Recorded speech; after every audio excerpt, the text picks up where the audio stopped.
Grapsody with Will, Phil, and Reg, trying to keep it real instead of what you usually get from these talking heads. It's Grapsody, we're here to fill the void. 3 black fans, different perspective, gotta fill your voice. Coming with the podcast, talking majors, indies in between. Yeah, it's all that, and we're down with Fightful, better fall back. Coming for respect, we connect like a ball bat. No need to double check, these are all facts. You're listening to us talk raps. You're listening to us talk raps. Will, Phil, and Reg. Yeah, we're Grapsody, here to talk raps. Yeah, we're Grapsody, here to talk raps. Yo. That is so good. Thank you, Cole, for the new Grapsody intro. That is Crazy. So dope. Yeah. I'm really mad I lost those sunglasses in LA. Those have been my favorite pair for like 10 years. What a way to go out, though. You know, last time on camera. Great stuff. Thanks, Cole. Shout out to Cole. That was really dope. Did you leave those glasses in El Segundo? I don't know where those are. I can go to El Segundo. You know where I think they are? Honestly, I'm pretty sure I left them in the media room where we did Ring of Honor, or the Ring of Honor media scrub. I'm pretty sure that's where those are. But welcome to a brand new edition of Grapsody. I'm Will Washington, and I'm never alone here on this show. I'm joined by Philip Lindsay. I'm in the building. Just gonna say it right away. Just with the events of last week being that your last episode, and the wrestling thing is that on the way out you put somebody over. Put your guy over. I was right. I was right. Put your man over. Man, I was trying not to. It's the elephant in the room yet as far as my departure. I wanted to intro everybody first, but we'll talk about some things. Okay. Righteous Reg is also here. It's me, Media Man, your favorite rapper, your favorite writer, your favorite podcaster. It's Grapsody Saturday. Will Washington, Philip Lindsay, Righteous Reg. It's been a whole bunch of these, a whole bunch of Saturdays I've been waking up doing this thing with these guys. Feels crazy today. What's going on here? Nobody knows. We're just talking about wrestling as always. Am I right? Yeah. I mean, look, I'll address the old elephant in the room, which is that, this is my last episode of Grapsody. I mentioned this past week that I would be departing Fightful, and a big part of that, the flagship show I do here on Fightful, One Grapsody, or Grapsody, as Jeremy's been saying since the day we started the show. Grapsody. Yes. And I apologize if my connection is going wonky, but it looks like it is. Am I right here? It's okay, Yeah, I think. it fixed itself, I think. Yeah. Okay. Well, I hope so. Either way, God, there's this ringing in my ears right now because I went to a concert last night.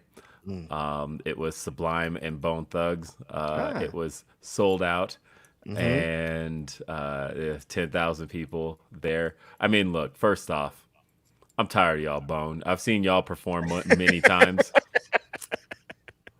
And they always just say Bone Thugs and Harmony, but I feel like it's less and less. It's always less and less members every time. And they were like, all right, here, bring them out. Bone Thugs and Harmony. And I'm like, hey, it's Wishbone and Crazy Bone.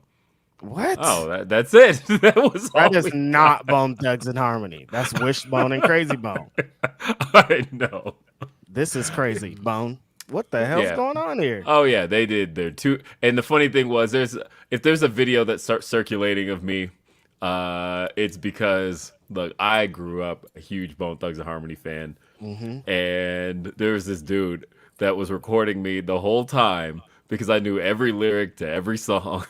Yeah, it's Bone. Yeah, and it's kind of weird. Why is he recording you? It was this white dude who was there. I know. Well, it was this white dude who was like there for Sublime and like didn't know any Bone songs. And he's like, This guy here is it's the first of the month. Gotta grind, gotta get mine, and the hood, and the clang, and the slang, and the double nine. Gotta find them dubs. Only got 40, gotta thug it, love. What's up? What's Yeah. up? And so, like, I was there for everything but the thugs. Honestly, time songs.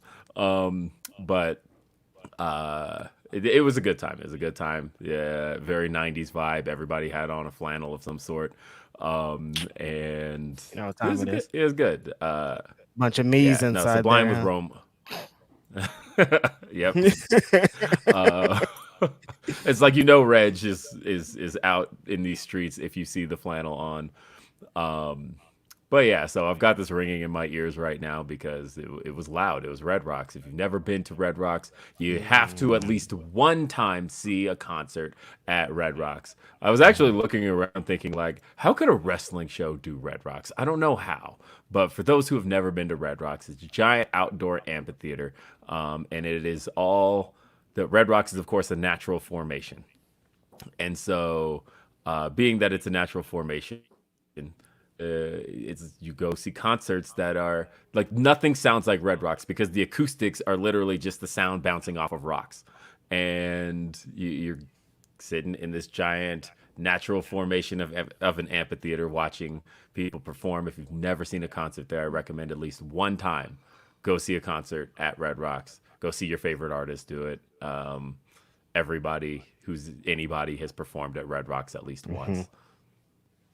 Famously, the Beatles performed at Red Rocks in the '60s, and they had people for miles because there's no assigned seats. You basically buy a GA ticket and sit where you can. There were people in the trees last night. Like that's Red Rocks, and yeah. So, but they sold out last night, and it was cool.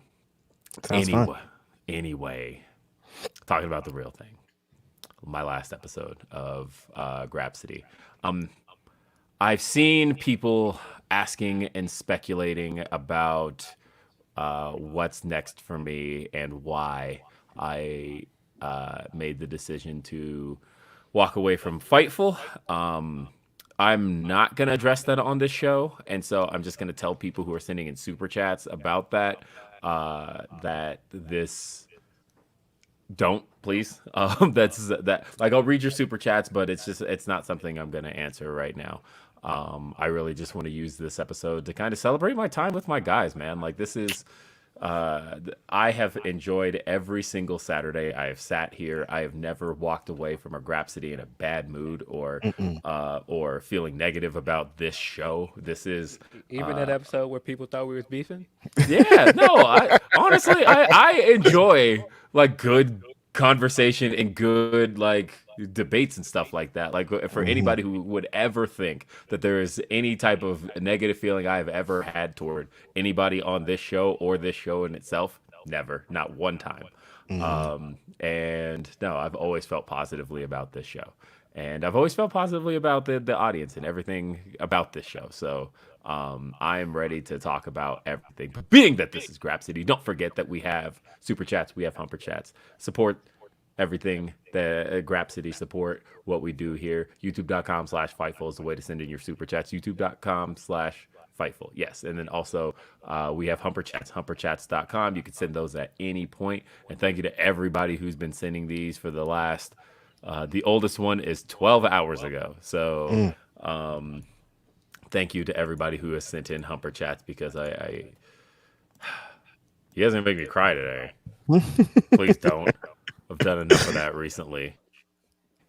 But let's see. We got Cal Jammer who says, Will, cheers, man. Thank you for all you've given to this, your craft, and to us, the listeners. You found us in good times and bad, a constant, a source of. You're echoing. Is it just me?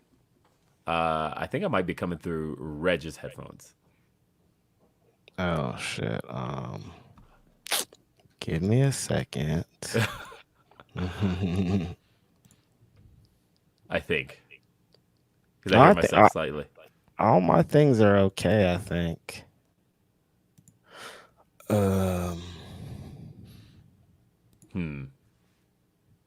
Well, I'll just say that, well, it continues saying, a source of laughs and happiness. I hope the kids grow to be everything they want to be. Hell of a role model.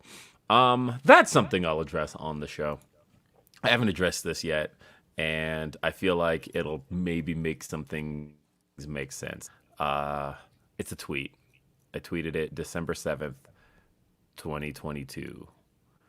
And what I said in that tweet, I think it was something fairly vague, but what I said was rough times ahead. And I never addressed what that was about. That was just something I was feeling in that moment. Let me make sure that's exactly what I said. And the date I said it, because now I'm second guessing myself. Come on, Will. You never get these dates wrong. I know, right? Let's see. But let's see. I'm looking it up. I want my exact wording on this. I know it was December 7th. I'm positive of that. The roughest times are ahead. Ooh, that's what I said. So the roughest times are officially ahead. I'm gonna make it through. And what I was referring to there was the fact that, I think people are fairly aware that I've been a software developer for a long time. And I got laid off back in December. I lost my job back in December. And that was scary. I have not been unemployed since it was early 20s. Before my kid was born, that's for sure. Before I had a kid, that was the last time I was unemployed. And I lost my job, and I wasn't sure what was going to happen. And I'm really thankful to Sean, to Jimmy, to pretty much everybody who helped me through that time period, who helped me, gave me more opportunities. The reason that I started hosting more and more podcasts was because I needed more money. And so that was what I had been working on for the last few months, was really figuring out how I was going to feed my family, because severances run out, and there comes a point where you have to start looking around, like, what am I going to do? How am I going to take care of the kids? How am I going to take care of the family? How am I going to do any of this? And so I have spent the last 4 months trying to figure that out. And the good news is I did figure that out. And so, but the bad news is that the role I ended up taking is away from Fightful. And so that's pretty much that part of it I can't address. That I was scared. I was scared out of my mind. My best friend watched me sob because I always prided myself on being the one who had everything figured out as far as, taking care of my family and knowing what was next, and knowing that our bills were paid, that our mortgage was taken care of, that my cars were paid, our electricity. I wasn't going to have to cancel anything, worry about any bills. And for the first time in my adult life, I had to look up and go, I don't know what's next. And I was scared. And I'm happy that it turns out that the roughest of times weren't as rough as I thought they were going to be. I'll just say that. So thank you to everybody, by the way, who knew, and who, again, pitched in with an opportunity here and there. Where I hosted back-to-back WrestleMania nights on Fightful here, and that's the reason for that. Was Sean was really generous with making sure that I was taken care of as far as having opportunities here on Fightful, and I really appreciate that. So there's that. You guys knew. You guys knew the moment I lost my job. And hell, I think you guys knew before, because I had a feeling, right? Like I was, it's one of those things where you could kind of read the tea leaves. You were hearing pretty much all around December of tech companies and things along those lines, like cutting jobs back. And I was paying attention to certain things that were happening, and It was one of those silly things where there was a meeting scheduled and nothing else scheduled after that. And I went, huh, wonder what this is about. And I remember I texted you guys. I called Sean and I was like, I have a feeling I'm going to be out of a job tomorrow because they scheduled a meeting for first thing in the morning and nothing else. And you know how those things go. So, whew. It was a blessing in disguise, as they say. Yes, We're blessing. here. Yeah. So I know, and I got to do more content with you guys. I got to do more content with pretty much everybody, and I did as much as I could. That was it. But that's what that tweet was about for anybody who was wondering at the time. And I appreciate everybody who reached out because I hate vague tweeting like that. And I know I've been vague tweeting for the last 2 days. No, you don't. No, I really do. I do hate it. You definitely that guy that's like, I don't want to be that guy. Yes, you do. Yes. No, I honestly, I would have rather just said outright hey, that's my fucking job, right? But that was I don't know what I can even say about any of that because the company that I was working for, I had multiple NDAs signed with that I couldn't even talk about the fact that I worked for that company. And so I'm like, can I talk about leaving that company? What can I even say? I don't know. I wasn't even allowed to keep a LinkedIn. That's how stuff was. That's why for people who have tried to look me up on LinkedIn, you'll never find it because as far as that company was concerned, they were so protective of their property and their intellectual properties that even me working for them, I wasn't allowed to say. Crazy. Let's see. Okay. Cal says, to Media Man and Controversial Phil, fucking huge. Props, as I said to Will on DM. The money ain't the best, but I'll be damned if I don't give the flowers to, if I don't give you the flowers to, excuse me. Trying to continue here. No need not to. When did I become controversial? Yeah, I was curious about that too. What have I done that's controversial? I feel like Reg causes more controversy. Yeah, No, I'm no, like, Phil's what? got some controversy, honestly. Yeah, Phil's out there. Look, that's when I think about the amount of times that Phil has to, here's the thing. Sometimes the controversy's right. There's a lot of times where it's run them apologies. There's plenty of times, but in the moment, there are times where it's controversial. I feel like there were things said this week that I just let them be said, and I just watched them from afar, and people were like, "Nah, wasn't that what you know?" I was like, "It's all right. Mm-hmm. I know what I said. Mm-hmm. Let it live out there, because it just be so wrong in the moment when I say it, but later when people really give it some thought, they be like, dang, they might have had a point." But that could be controversial to some. Even if you're right about it, it could still be controversial takes. Yeah, all controversy has to have is debate. All it has to have is discourse. That's controversy. And you stay with that, Phil. Nah, man, I just I didn't tweet a word when I saw certain things come up this week. I tweeted a lot at the time, and people didn't like it. So I was just like, "Damn, well, cool." Big gold belt, baby. Let me say that. Oh, you know what I want to talk about though, because we ain't got to talk about it yet, guys. So, Reg, are you worried about the Warriors at this stage? They might be done. Worried? Listen, I have emotions. But Game 7, the in Warriors, Sacramento.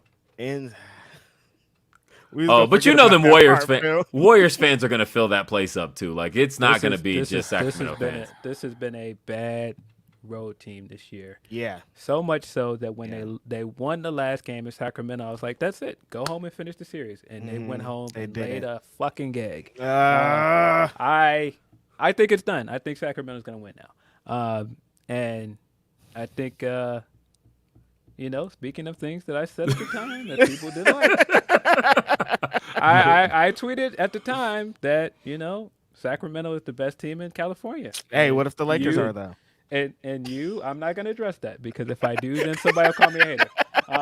But I said at the time, Sacramento is the best team in California. And you were like, nah, you know where you're coming this weekend? I said, nah, yeah, I do. But I've been watching this team. Them young boys is balling. And so, seeing one Lee Moriarty, and he was like, didn't you say Sacramento is the best team in California? He And I said, did. "I He did." stopped you He just straight said up, that. and it was like, yeah. I said, I did. And so, if they win this series, I just pointed it out, If they win this series, I'm going to get me a LeBron jersey tomorrow, baby. I wanted You to know, be there's right. Jokic jerseys available too. There's Nobody look, want that. Nobody want that. I wanted to be wrong about this because I wanted the Warriors to win this series because I fear, and I said this on the podcast as well, that the way the first round is set up, it feels like this guy is going to slink into the Western Conference Finals after beating the gutless fucking Memphis Grizzlies. And a well-deserved loss for them, too. Very well-deserved. They earned it. Yeah, They earned no, it. They earned absolutely- every bit of that embarrassing loss on Thursday night. Friday night. Sorry. Yeah. the Grizzlies. Look, I was at that concert last night, so I didn't get to watch the game, but I checked in on it, and I saw, when I saw they were down 30, and thought, what? That can't be right. And it was the third quarter. The Lakers had scored like 90-something. I think it was like 90-65. I think it was 95-65 when I checked in on the score. And I was like, all right, these guys are cooked. I figured this series could go to 7. Nope, not a chance. No. They got lucky that it went this far. But Honestly. Let this be a lesson, people in the world. Win games first. Get the job done first before you start talking. That's the moral of the story. Don't come out and say I'm fine in the West and then lose to a team that just made the playoffs in the second half of the season. Yeah. No, you look like a joke. Don't say you want to see the Lakers. You can beat them in 7, Dylan Brooks, and then lose and then duck every chance to speak in front of media. Now Poking you the look like bear. a sucker now. Like What you he look like a what he clown. say? I don't address anyone unless they drop a 40 piece on me, and then get the 40 piece. And then- dropped on and me. They then won by 40. Then you let LeBron drop 20 points and 22 rebounds on your head. Yeesh. Yeah, you look like a joke. Yeah. And so, no. Get the job done first.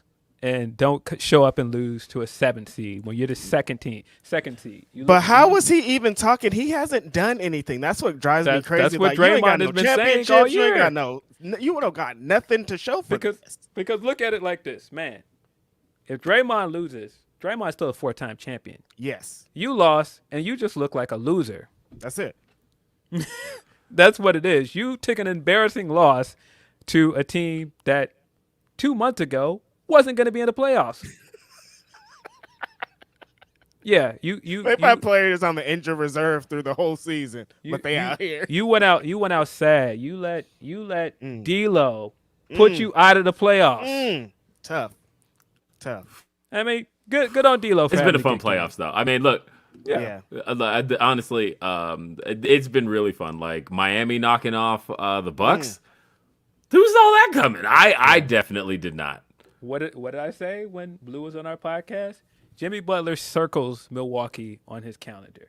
I don't know what they've done to this man in his career, but every time he plays the Milwaukee Bucks, he takes it personal. I don't know what it is about him. Speaking of Jimmy Butler, Gentleman's sweep too. Like I didn't know it was gonna go like that. Speaking of Jimmy Butler, shout out to Jeff Teague for giving that great retelling of the practice game and everything that happened with that. Tremendous stuff. Loved it. Jimmy Butler's a legend, man. I'm just going to go ahead and say it. Even if he doesn't win a ring, he doesn't do anything else with his career. This man is a legend. I watched him come to Chicago and put up the second most 50-point games in this city, only under Michael Jordan. And then I watched this guy go and prove everybody wrong every chance he got. Yep. This guy was the last at the end of his draft. He was the last guy picked. He's the last guy picked. This guy's proved people wrong every chance he's gotten. I just love every second of it. Watching him in the bubble go 1-on-1 with LeBron and almost winning that series. It's one of the greatest things I've ever seen. And watching this guy as a team that lost in the first round of the play-in tournament this year, knock out the first seed, first play-in tournament team to do that. Yeah. legendary stuff, man. Shout Jimmy out to Butler's Jimmy, a man. dog, and you saw Giannis's press conference where he was just, ooh, Deflated. And oh listen, Yeah. man, on that subject, I understand everything you said, Giannis. It was a great answer, but the Bucks did fail. yeah, They did. Yes, And yes.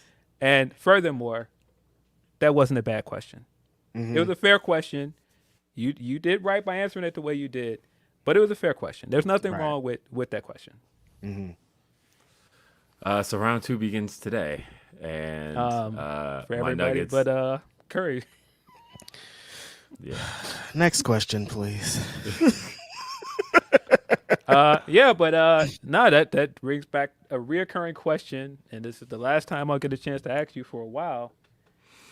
Are you worried about the Phoenix Suns, young man? Because watching those guys last series, I think you should be. Yeah, I am worried about them, but I mean, look, I was worried about the Grizzlies because I think that Why? because honestly, because Karl Anthony Towns and Rudy Gobert. Oh, Minnesota. You said You meant you to, said oh, the yeah, you Grizzlies. said Grizzlies. Grizzlies. Sorry, I I was meant like, I meant Timberwolves. Sorry, Yeah. I meant the Timberwolves. But we were just talking about the Grizzlies, so fresh in my head. But anyway, just thinking about the having two centers like that, able to take on Jokic, and they were. I think they held Jokic the strongest I've seen anybody hold Jokic all season. So that I was worried about. I don't necessarily believe that Phoenix has an answer for Jokic the way that the Timberwolves did. But I do think offensively is what I'm worried about. Defensively, I'm not so much worried. Yeah, because my response to that was going to be, they may not, but do the Denver Nuggets have a answer for Kevin Durant? Right. And so, like I said, it's basically, I think this is going to be an offensive showing from both teams because I don't believe that Phoenix has a defensive showing for Jokic. But do we have a defensive answer for Kevin Durant? And I don't know that we do. But so we'll see how this plays out. I mean, look, Clippers went out the way they did, but that ended up being a fun series too. Man, it's just fun to see Westbrook motivated again and confident. And he looked like he was having a blast playing basketball. I'm sorry, LA fans, but he didn't look like he was having fun playing basketball in LA. right. And No. he just looked uncomfortable. He looked unhappy. And it's just good to see him back to being himself again. And I won't go into what I said before. I do think he's owed apologies.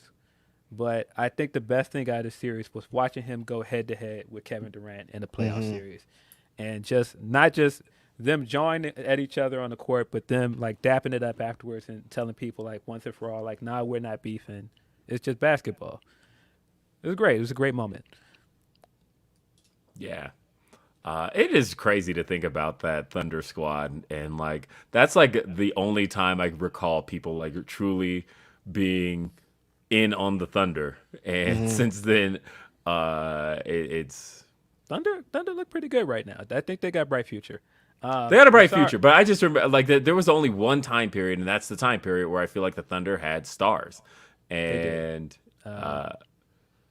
They tried to show us then who Harden was, and I didn't believe them. I thought maybe this was just an anomaly. He just had a bad showing in that finals, and I've watched this man disappear in big moments ever since. Never believed James Harden ever. Yeah. Never believed this man. But yeah, on OKC, sorry Jeremy Lambert, but Kevin Durant was right. He was right to leave. well, either way, like that was the only time that I remember feeling like the Thunder was a force within the NBA, and since then, they've basically just been another team. Right. Oh well. What else we got? Humanoid Guy Foon says, for Grapsody, long-time listener, first-time Humber Chatter. Well, I don't know what to say other than thank you. I can't wait to see what you do next. I've always wondered how you guys felt about the Beastie Boys. And since this is the last time to ask. People think I hate white rappers. I think is what this I is stemming off. I mean, literally, you had a tweet. You were going in yesterday. That's not what that was. I was not going in. I But don't like, what do you hate think of white Lil rappers. Dicky, Reg? What do you think hate of Lil Dicky? Lil Dicky is whack. I'll Harlow. answer for you. Trash. Lil Dicky is whack. But I love white rappers. Mac Miller, incredible. I like underground white rappers. ASAP Rock. Come on. Slug, Legend Paul Pepper Wall. Oh, Paul A$AP Rock Wall, was, baby. What you yeah. know about me? Come on. What you mean? I was watching. Me and my daughter watch old videos on occasion, and for whatever reason, we were watching "Sitting Sideways," "Poised in the Days." That's and a banger. That was fire. a banger. Come on, man. And my daughter was like, "Wait, that's Paul Wall? He's white?" I was like, "Yeah." He's heard. That's not the first time that's been said out loud. Yeah, so I was like, "Oh yeah, you have no idea, Veda. This is that was an era." But yeah, the Beastie Boys too. I hella fuck with the Beastie Boys, man. They like are originators and like change the game for hip hop, no matter how you try to spin it. And Eminem, you know, he be on some bullshit for the last couple of years with his rapidy rap shit. But like, there was a time where like Eminem was the guy, and he probably is, if you really get down to the brass tacks, the best white rapper there is. So. Like my relationship with Eminem really stems from the fact that it always bugged me that he got away with stuff that a lot of black rappers couldn't get away with, and that was the stuff that would just drive me insane back then. Where it was, I don't know, it was just at the time. As soon as he came out, it was like, you know, I was a big hip hop head, and I've told the story that when I was. I moved to a whiter town when my parents got some money, and I was like the only person around who listened to rap music, and it bugged me that I was the only person around listening to rap music. And then like a year later, Eminem came out, and everybody all of a sudden, all the white people around were all of a sudden experts on rap music. No, that's not what I experienced. Stop me if you heard this before. Man, I hate rap music. I like Eminem. I didn't even want you to finish the sentence. No, I heard that a lot too, right? Yes. But that was the thing was, it was a lot of people who were like, it was either that or they suddenly thought that, you know, Eminem's the top rapper right now, so I know rap music. Like, or all like the other rappers suck. Eminem will kill all of them, and they don't even know any of them. Yeah, and I'm like, what is this? What? Okay. And so a lot of my resentment for Eminem came from that time period for me of right around the time As it came out. Busby's in here, we're in trouble. You know, he's in here just fuming right now. Eminem is taking a lot of heat for some of his awful fans. Totally. And the funny thing about some of his awful fans is they don't stand by realize them. they don't realize he hates them too. Yeah, I was gonna say he don't stand by them. He doesn't want He this. doesn't like you guys. I pointed this out to somebody at one point. I was like, "Yo, Stan is about y'all. Y'all don't look like this, but Stan is about you." That That's song crazy. is They're about calling you. people standing. That's you. He made the song for you, bro. He made this song because he doesn't like you weirdos. This There is we go. crazy. I never even thought about that. And his fans, Man, are how many guys hardcore, are- man? How many guys around you did you experience who had bleached their hair that year that Eminem came? That had the short shaved look with the bleached hair because There was a hell of Eminems in my high school. I'm like, damn, there's Eminems everywhere out here. they all. Well, I mean, that's the thing was the funny thing was Phil's right in that the real Slim Shady was a real thing because I remember this one year I was walking through the hall and I am picturing this vividly, but I remember seeing like 5 dudes who were just in white t-shirts with bleached hair and all of them, and that was just the look. And I'm looking around the halls and I'm like, huh. And then he did that MTV performance where there was all hell of them. yeah, and I was like, and I had that same thought that he's making fun of you guys. Like this is Yeah, you don't realize it, but no. I think they're just starting to realize it now. When people are like, "Oh, he's trying to get woke and to get the woke politics," blah blah blah blah. There's nothing I hate more than the way people use woke. You're using that word wrong. I won't get into that rant, but when people realize that he's against them, especially some Trump voters, I was like, no. He always hated you guys. You just figured it out. He never liked you. He was never on your side.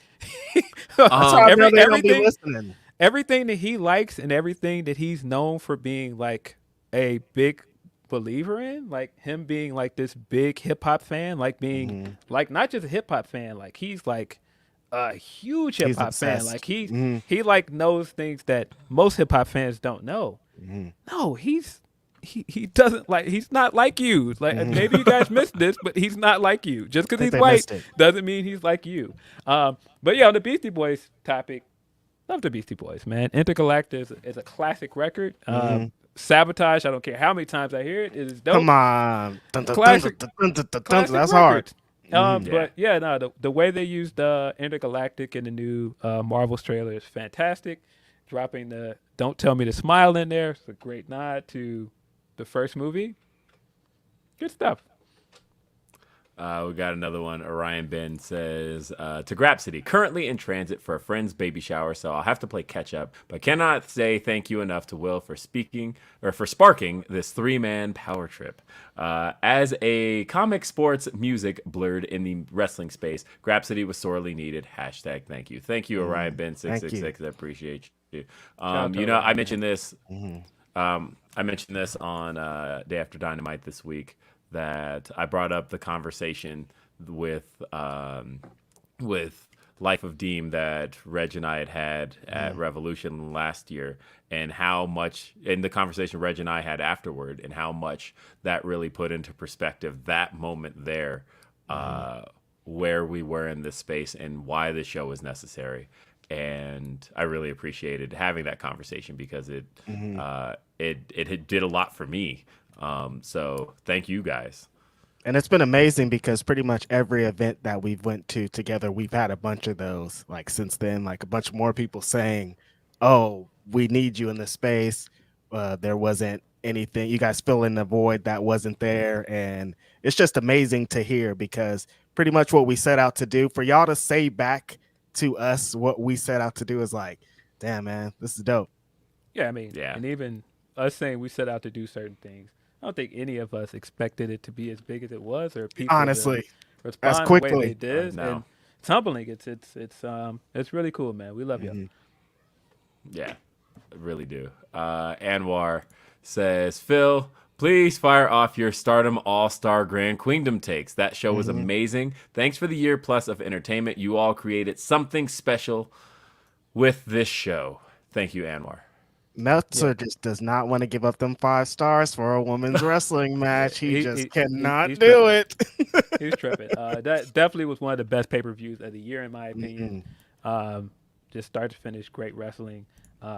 Fantastic moments like Mercedes coming out in the Black Tiger gear that looked fire.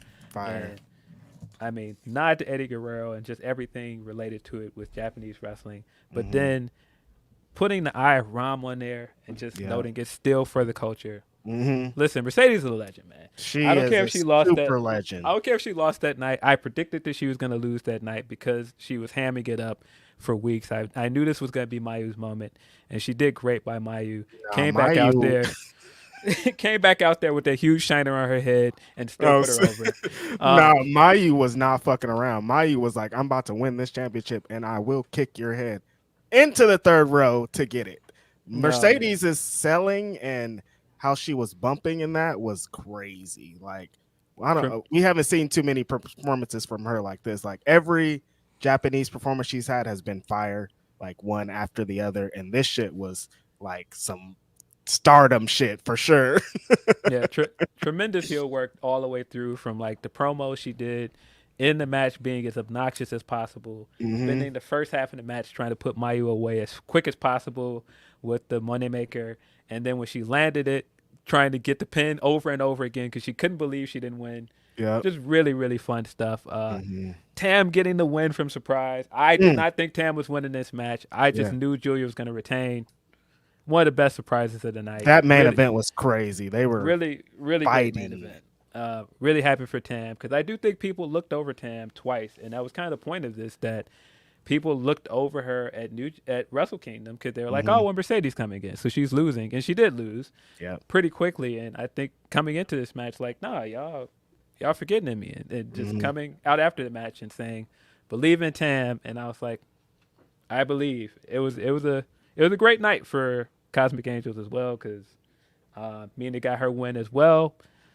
Just a good night, man.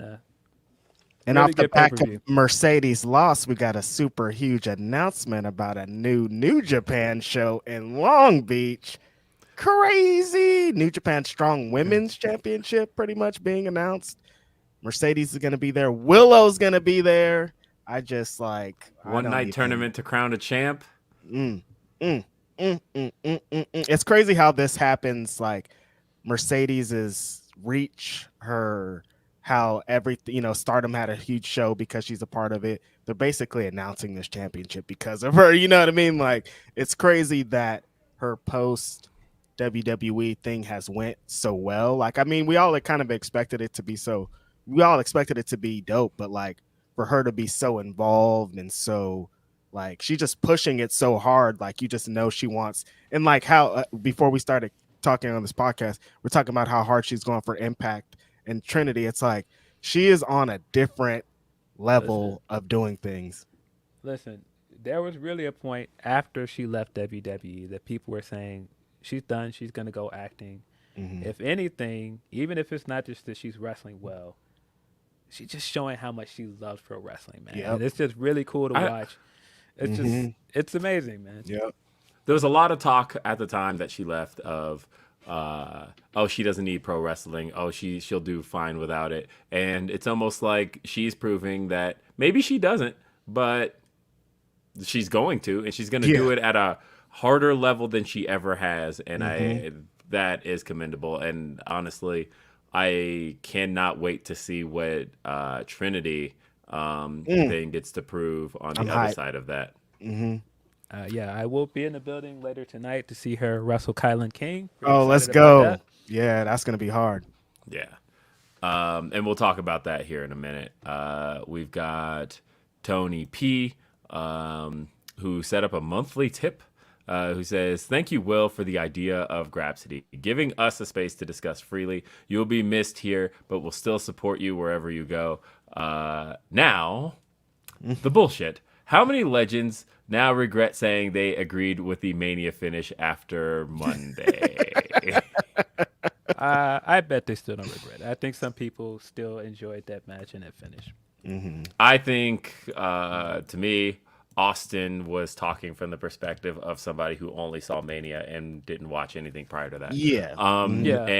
Because in a vacuum, that's probably, he was talking about the ending and how he liked the ending. In a vacuum, probably fine. But if you had seen the last 5 of those title defenses having that exact same ending, I think there might have been a bit of a head scratcher there.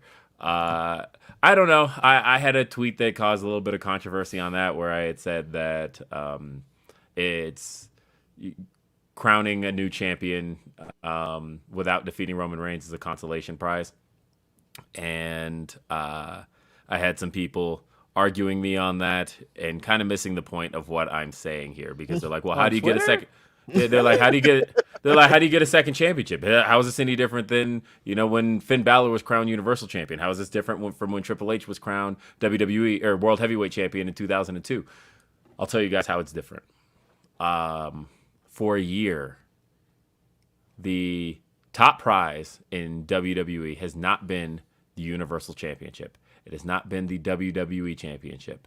The top prize still in WWE is neither of those things, and it's not the new World Heavyweight Championship. It is defeating Roman Reigns. Period. He is the biggest star in the company. He is the biggest star in the wrestling business.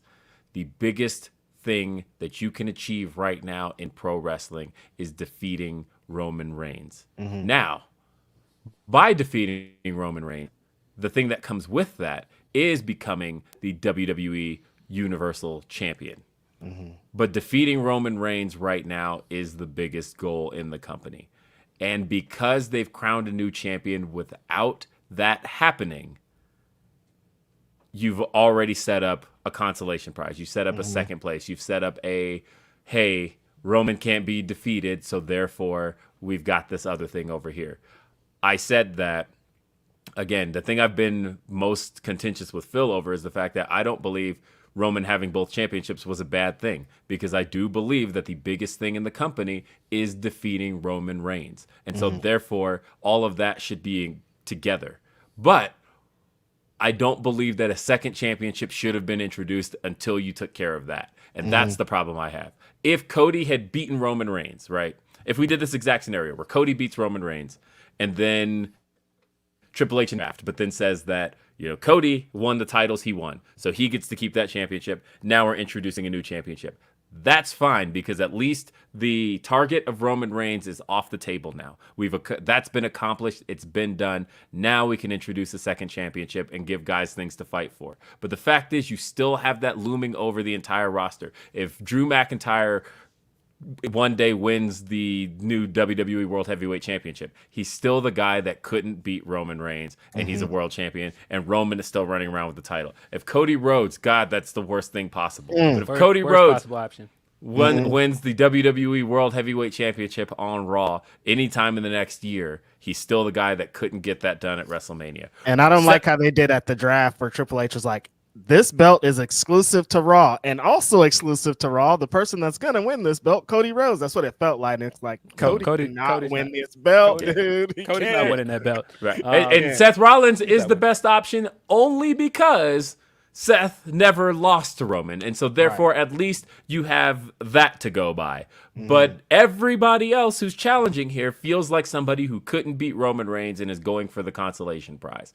And I think that they needed to at least remove that from the table in order to get to introducing a second championship. Because right now, it's still the biggest prize. You can crown a new world heavyweight champion. You can have it main event pay-per-views, all of that. But the biggest prize in the company is still the top guy. It's still Roman Reigns. It's still his undefeated streak. It's still him holding both of those title belts.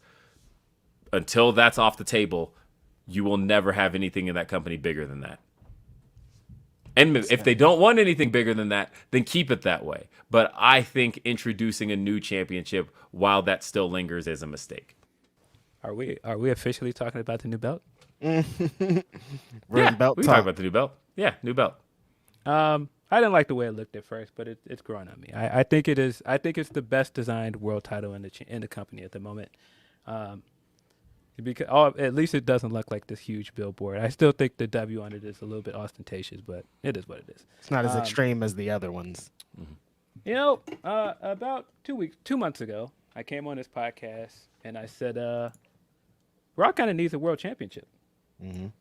And, certain guy that's leaving this podcast tells me that, it should be just one champion on TV. And while I agree with his reasons for it, I said that's fine, but there's nothing to fight for on Raw. And that has harmed Raw. It has harmed more than one wrestler on Raw. And you would not admit I was right about this. And I, as I do with these things, I shrunk into the shadows and waited for my chance to come back out. And last week we had a pretty relevant debate. And in that debate, I asked you, I said, do you think putting both those titles on Roman has benefited Raw? And you were hesitant to admit that I was right about this. And, I don't like the posited question, and that's the issue I had with it, and why I was hesitant to answer, and I'm still hesitant to answer because I feel like it's a fair question. I don't like the question. Can I tell you why I don't like the question? Because I think it's irrelevant. I think that because at the end of the day, yeah, I do. I do. Because you're asking the question, has it benefited Raw? I don't know. But the question is there a bigger prize in WWE than defeating Roman Reigns? No, but that's not. That so the question is, if everybody, true, though. but my thing is, if everybody on Raw is fighting for one thing, but the biggest thing in the company is still Roman Reigns, what does it matter what Raw has? Two things can be true. I do think that they've built up this win over Roman as the biggest thing. It's the biggest rub in the company. It's the ultimate rub. I don't disagree with you. And I believe last week I even told you I don't disagree with what you're saying about why it should be just one champion in the company. But the facts are the facts. And that putting both of those titles on Roman, it has harmed Raw. It has. And so, me saying that, you wouldn't agree with me last week. And so imagine my feelings sitting at home in Chicago, Illinois, after other Chicago field decided to show up at Allstate Arena and start a ruckus. Oh yeah. Imagine my surprise watching this belt be unveiled and slowly chuckling. And I watched this thing and I watched the tweets afterwards. I watched people tweet me and go, Phil, you know what this means right now? It's like, it's okay, calm down. And then I sat and watched as a guy that I've argued with you several times on this podcast about how over he is and how he's the guy. And I watched this guy approach this new belt, and I watched that crowd in Chicago, Illinois, said he deserved it. And I just slowly just stood out of my seat, and I said, this is it. I rest my case, ladies and gentlemen. It doesn't matter if Will on this podcast today says I was right. I don't need to say any more. Rollins will be your next world champion, and he will make this work on Raw. And that's all there is to this. He should be, and Will should take it to the grave. I think, honestly, you can make this work if you avoid any cross-brand contamination going. And by that, I mean, don't do shit like Survivor Series then.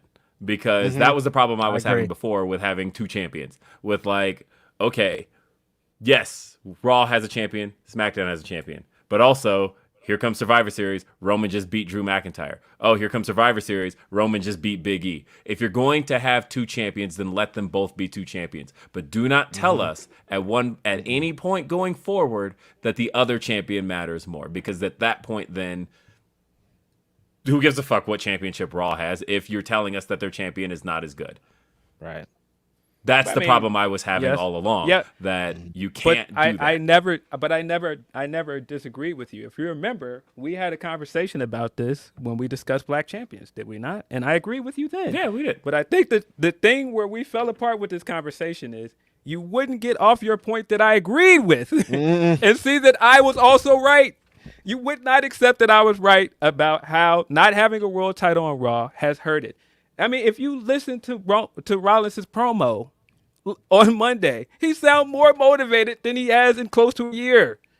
I wonder why. I sat there and watched them last night build a division to challenge for this belt. We haven't had that on Raw in a year. Then just do it. That's all I'm saying. Then do it. But it's the okay. Second, I know you won't admit I was right. That's all right. I can't. Because I don't. The premise of Raw having a division is something I'll always agree with. But again, do it then. I'm not. If at any point you have these guys interacting, you tell us the other one's better, then having one is irrelevant. That's all. It's all right, man. Then there's no point. Hogan your way out of this question and head off into the sunset and act like none of this debate ever happened. It's all right. Again, I'm not saying the debate didn't happen. I'm standing by the point I've always stood on. But it doesn't matter when I tell you, watching all of this happen in Allstate Arena, this was the biggest W I could have ever had. Like nothing else mattered at that point. I just was like, yep, that's enough of that. Phil came and fucked up the game first, and then that. Yeah, I mean, there's a lot of W's that day. I'm not. I'll admit. Let's see. We got another one from Tony P. By the way, shout out to the man. This one says, "Congrats to." I'm pulling this one up here. It says, "Congrats to Impact and Trinity. I love that fit. Also, what do you think of the Jade and Taya and Julia and Anna feuds continuing? For Phil, what do you think about the current way Marvel has screwed Peter's relationship with MJ? Oh, and before I go, let's go Heat." Okay, Tony P. There's a lot there. I don't know what Peter you're talking about. Are you talking movie Pete? Are you talking comics Pete? That's a. If it's comics, I haven't read a comic in a while, so I don't know. If it's movie Pete, I am kind of intrigued on how Peter at this point can win over MJ again with her not knowing who he is. I don't know. I don't know. We didn't even listen. We kind of dominated this conversation. We didn't get Reg's thoughts on this new belt or what this means. Ha ha ha! Hardy har! Here we go. No, the belt's okay. The design is WWE's gonna WWE at this point. I think this is better for Raw. This is Seth Rollins' championship. Hopefully this draft is real and they're not doing this crossover bullshit. Like if it's the draft, leave everybody on Raw. Don't say a special appearance this week. No, I don't. We don't need special appearances. Everybody stay where they're at. I agree with Will Washington. I think we should throw out Survivor Series. There's no brand supremacy. We need everybody to be on equal ground from here on out because that's where it always gets muddied up when they try to say one's better than the other. We don't need better than the other. We're all in the same gang. We're all on the same team. Let's keep going forward. But yeah, I think the championship is great. It's been a long time coming. Roman is still going to Roman. Super interesting that he's not going to be at this giant Puerto Rican show. I'm still very intrigued how did he got out of that. But yeah, I think the championship is much needed. And there's rumors, by the way, that there's that they're going to go back to split pay-per-views. I think that's a good idea. I think that's so the too. Right. I think that's the right. I know that I've seen people citing that. Well, we've seen those in the past and they haven't worked. I mean, look, you can't give something minimal effort and then go, oh, it didn't work, because like that last year of SmackDown pay-per-views were all with Jinder Mahal as champion. You can't go, well, we didn't try and now it didn't work. That's not how this goes. Right. So I think that there's an effort they can make with this, especially considering SmackDown as a brand is stronger than it's ever been in terms of its standing in the company. And I think that they are in a space now where SmackDown pay-per-views can survive in a way where they probably struggled before because SmackDown was seen as lesser than. I think that if you do give this new champion the space to be able to main event pay-per-views and not have, he's on the pay-per-view, but Roman's got the main event. I think that will help the championship gain its ground because I kept hearing people bring up the previous examples. They were like, well, remember when there was the Universal Championship when that was introduced? Remember when the WWE or when the World Heavyweight Championship was introduced? The World Heavyweight Championship was not an overnight success. And that is, I think, the part people are missing because that did not close out a pay-per-view till Survivor Series. And even still, the WWE Championship was seen as the stronger championship. And it wasn't until they split the pay-per-views and allowed, and that happened in 2003. And once you started seeing the World Heavyweight Championship get its due, be the main event, be the feature attraction, then it became the flagship championship. And then when they put the pay-per-views back together and started doing crossovers, the WWE title kind of started to fall behind. And so like that I think is the issue, is that if you're going to do a split and you're going to have things that are supposed to be equal, then keep them there. And that's always going to be my point. I think this is their strongest time to do it too, with like how the Peacock deal is and how they have their strongest market across all metrics, I think. And I think this is the most accepting time because people are just going to watch the shows no matter what at this point. Yeah. So it's this best time to just spoon feed them the brand split in full. Roman's not going to do every pay-per-view anyway. So of course. That's what I think. That's the only thing I think would harm SmackDown pay-per-views at this moment. Right. Like if you're going to do them split, I think Raw pay-per-views would be fine. Yeah, but I think, but SmackDown pay-per-views without Roman. But I think that's the purpose of the split, is to kind of disguise the pay-per-views that he's not on, and so that he'll be on his pay-per-views for his brand. Okay, but the ones that are for Raw, he won't be there. I feel like essentially he could do every other pay-per-view. Yes, that would actually work pretty well. Yeah. I feel like that's the benefit of this. But I also feel like now that I'm kind of out of half joking mode, I think the thing with this title that makes it kind of stupid is that no, you could have just split these titles a long time ago. You didn't split the titles. Honestly. And now you're establishing a third title to fix the problem that you yourself created. This isn't like this is something thrust upon you. You created You this did problem. this. Somebody did this. And now to fix it, you established the third title. It's ridiculous. It's such a WWE brain thing to do. It just doesn't make any sense. And I accepted it in a moment in that, they don't want this guy to lose. That's clearly the case. That's all it is. But I've also made this argument several times that it makes no sense to put 2 belts on a guy that you don't want to lose because this is the position you put yourself in. Now you can't get out of it until you're ready to give him this loss. It's stupid. At some point, the guy has to lose. Crazy. Go ahead. It's wild to me. I was thinking about how in 2020, when Roman first won the title, and like the idea of him, it wasn't even a thing that crossed my mind that he could beat Bruno Sammartino's record. But today, I'm looking at a calendar like, it's 5 more years. Yeah, I know. Oh my God. Might as well keep the belts till he retires at this point. Please, for the love of God, no. I couldn't be any more bored with Roman as champion, to be honest with you. But that's what I'm saying. And if anything, this belt pretty much tells us he's not losing that belt anytime soon. I think after WrestleMania, I was like, okay, maybe he'll lose it at SummerSlam. Now I feel like he's not. I feel like he'll be champion well into this year. And the point of bringing this belt is because they still don't want him to lose. And I just feel like you've booked yourself into a corner with this and you don't know how to get out of it. And if we're going hard, if we're talking what we're talking about and we're going hard on the brand splits, Cody's on Raw now. He's never going to be able to be on SmackDown to challenge Roman, even if it were to happen. So how are they going to book that happening? I've seen people throw out Money in the Bank, and that's what I assume too. But I think that's the other good thing about having another world title is that you don't have a situation like you had last year with Theory.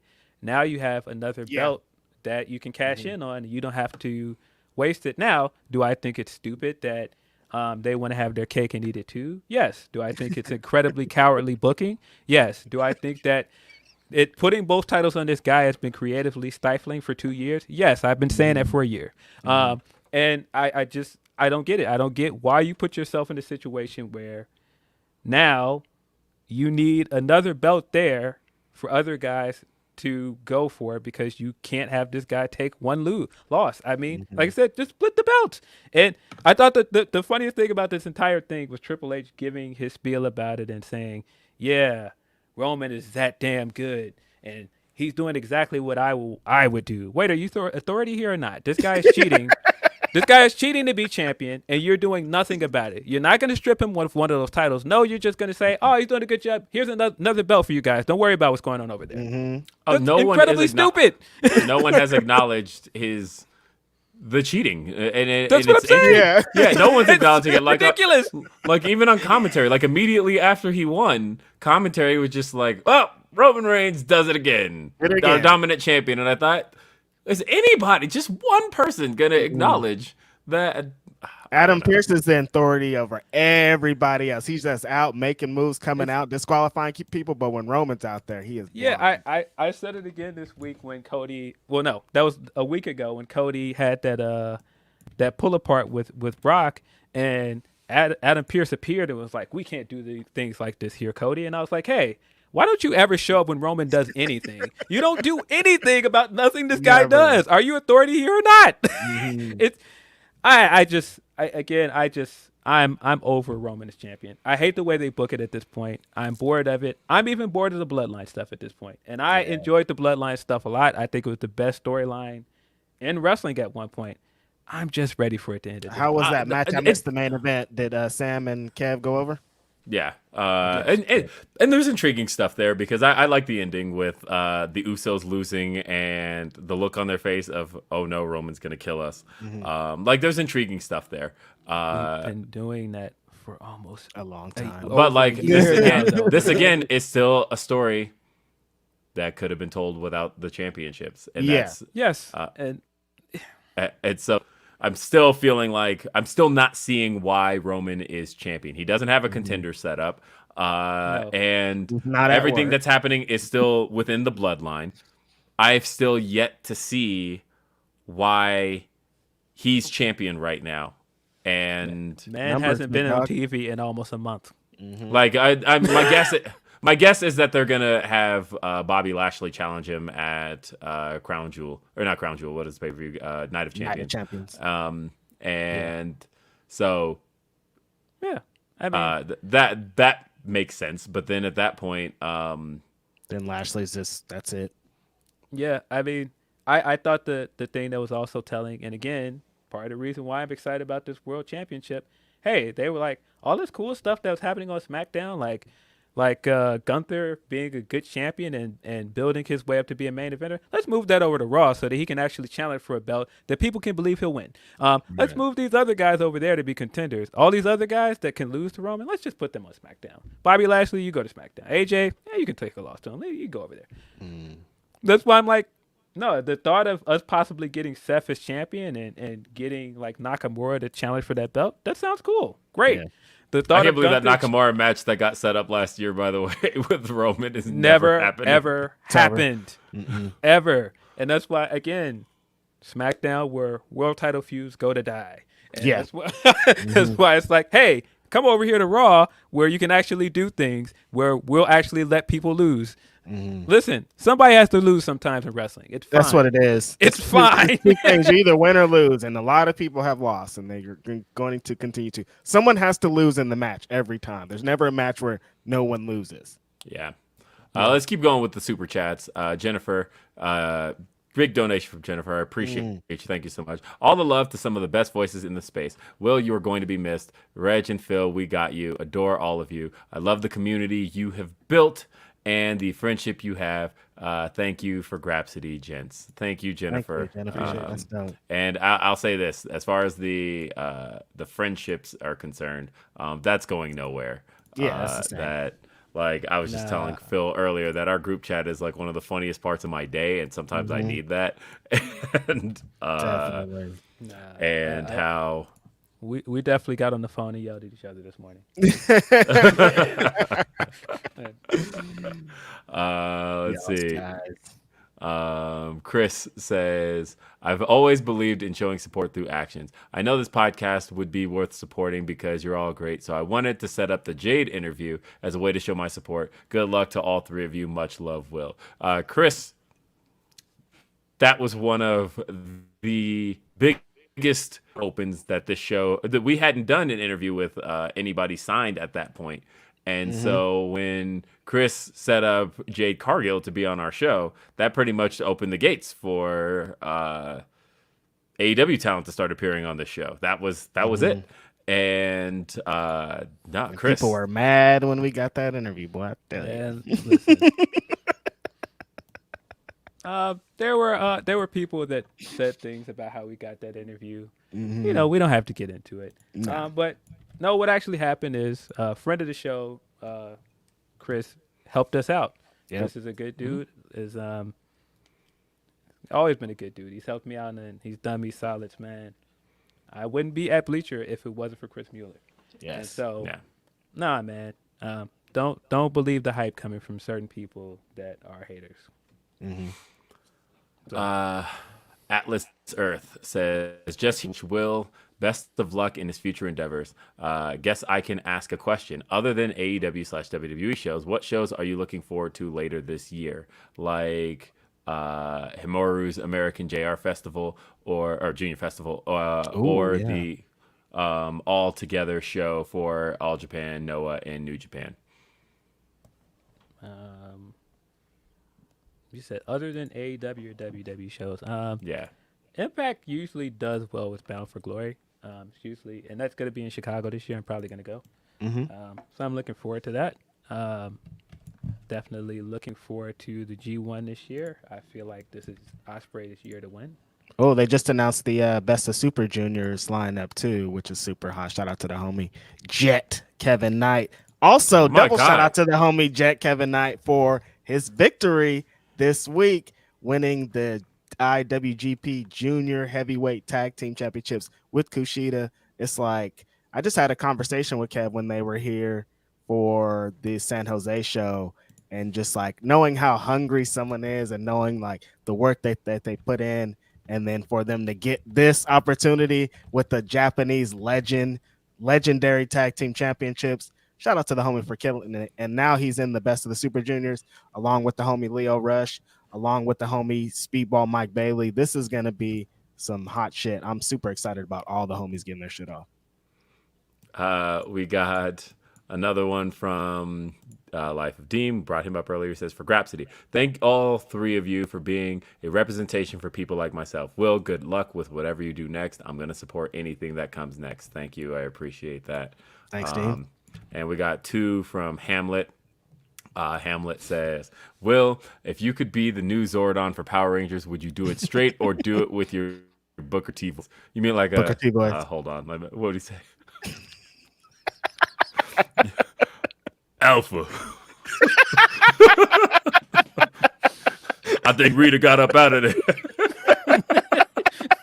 I got up out of there. Alpha You is hella need- funny. Get some teenagers, make sure they got some attitudes. Oh, shucky ducky. That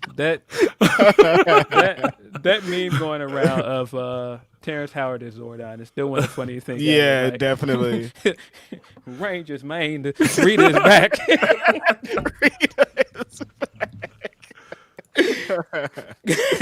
Oh shit. We got another one here from Rob Wilkins. He says, Will, it was a pleasure working with you the last 2 years. Getting a friend from it was even better. Thank you for everything. Phil and Reg, you're stuck with me, and I apologize in advance, Rob. And let's turn over to the super chats because there's so many of those, and I want to make sure we get to every single one of them. No, guys, Grapsody is not ending. I just will not be on it any further, and that's not to say I won't. I mean, yeah, I know. Right. Hold on to that. Yeah, I Yeah. don't even know if you can say that. We can't get into it right away, but Yeah. That's not to say that I won't be around. I don't think this will be the last time we see you on a Grapsody podcast. Right. Yeah, I can agree with that. But let's read them. We got super chat here. This one is from Deontay. Thank you, Deontay. He says, well, I can honestly say thank you. Thank you for making me laugh, being a good dude, putting up with anyone's shenanigans, being a great role model and best dad, forever in our hearts. Yes, I'm crying. Love you, Maine. Best of luck. Thank you, Deontay. Anime fan just in time. Anime fan says, thanks for Will. Grapsody was the best wrestling pod. Still is. No was. Still is. Baby. Will you continue recording on Denise's channel? When can you share your future plans? I'll address that tomorrow. This is Grapsody time. Let's see. Mako Maniac says, acknowledge Will. Tenruza says, please tell me you have your salmon jacket, Will. Damn, man, leave the memories alone. Waiting for the swerve or punchline hitting me in the feels. Tim Gordon says, best of luck at whatever you're doing next, Will. Thanks for your perspective and entertaining me on countless Thursdays, Saturdays, and Sundays. Thank you, guys. I'm glad I got to end day after Dynamite, got to end it on because I thought that was a really great episode. And I tweeted out a big thank you to everybody who was on that show, all 37 guests who had appeared on Day After Dynamite. And just getting to talk with different people every week is always a cool thing. So that was a really fun show to do. Roll Martyr X says, going to miss your amazing insight, Will, but I will continue to follow your work wherever that may lead. Respect to you, Reg and Phil. Grapsody is the best show ever. Thank you. Thank you. Got this one. This one's from Crofo or Kropho. Graphic says, gonna keep this one simple. Love y'all. Thank you so much. Appreciate that. That's dope. CO says, I only just started watching Graps a few months ago. Damn, feels like I showed up late to a great party. Good luck to Will in his future endeavors. Thank you. Sal says, hoping this is a John Cena's leaving to SmackDown and coming back to Raw at the end of the show. God, wrestling is in the swerves are always something. This is like CM Punk at Money in the Bank 2011, or just come back next week. Mike from Indeed says, "All love always to the undisputed best podcast in all of wrestling." Thank you, Thanks, Mike. Gillespie for real says, "In a space full of BS and drama, you three always brought positivity to the wrestling community. I appreciate you three more than you know. Thank you." But I also like to bring negativity. I was about to say, have we always brought positivity? No, I bring some I negativity think, too. I think, look, Definitely obviously, bring some negativity to this space. obviously we criticize pro wrestling, but I think we keep a positive attitude toward people in general, and I think that's always going to be my goal. Irene says, "Thanks and salute to Will on his journey moving forward. You've been an awesome and sensible voice in an often crazy community. I hope Grapsody continues because it's a smart and hilarious show." It will. Thank you, Irene. There's somebody I believe in more than these two to be able to do that. We are smart and hilarious, so thank you. Gaming from Canada says, "Started watching Grapsody a while ago. I always enjoy listening while I work. You'll be missed, Will, and good luck with what you do next." Jake Salazar says, "I'm thinking I should have saved SawCon for this show. Oh well, I love you, Will." You're not gonna get me with that one again, Jake. I don't know what that is. He did get me. He asked me if I was going to SawCon, and I'm like, "What's SawCon?" And he says, "SawCon these nuts." Oh, man. What's SawCon? No, I thought he was a really big fan of Saw, right? Yeah, that's what I thought. I thought it was a convention for like Saw fans. Like that doesn't even. That seems like it could be real. I could definitely see there being a SawCon. Yeah, no. Nuts. That's so stupid. No, it got me. Like, Jake absolutely got me. Got your Thank ass. you. Let's see. Ray O says, "Never catch y'all live, but you're part of my Monday routine. Wanted to say thank you for everything. I'll always support you guys and whatever. P.S. The intro is hot on 1.5 speeds. See y'all at SawCon." Shut up. Why you got me rapping like Twista out here? No, I get it. I know people who are like, "Look, I don't have time for a 3-hour podcast, but I got time for an hour and a half. So I'm gonna watch this show at double speed." And I get it. I've listened to interviews at 2 times speed because I'm like, "Look, I don't have all the time, but I need to get everything in. So let me do that." Tenruza says, "SRS and Jimmy, back the motherfucking truck up. Blank check this, man. Reg and Phil, love you guys. The best in the game. Gonna miss this. Drinks on me, gentlemen." Now, honestly, as I talked about with losing my job, Jimmy and Sean were kind of exactly what I needed in that time period. And so nothing but kind words as far as they're concerned. I didn't like the tone of that chat, man.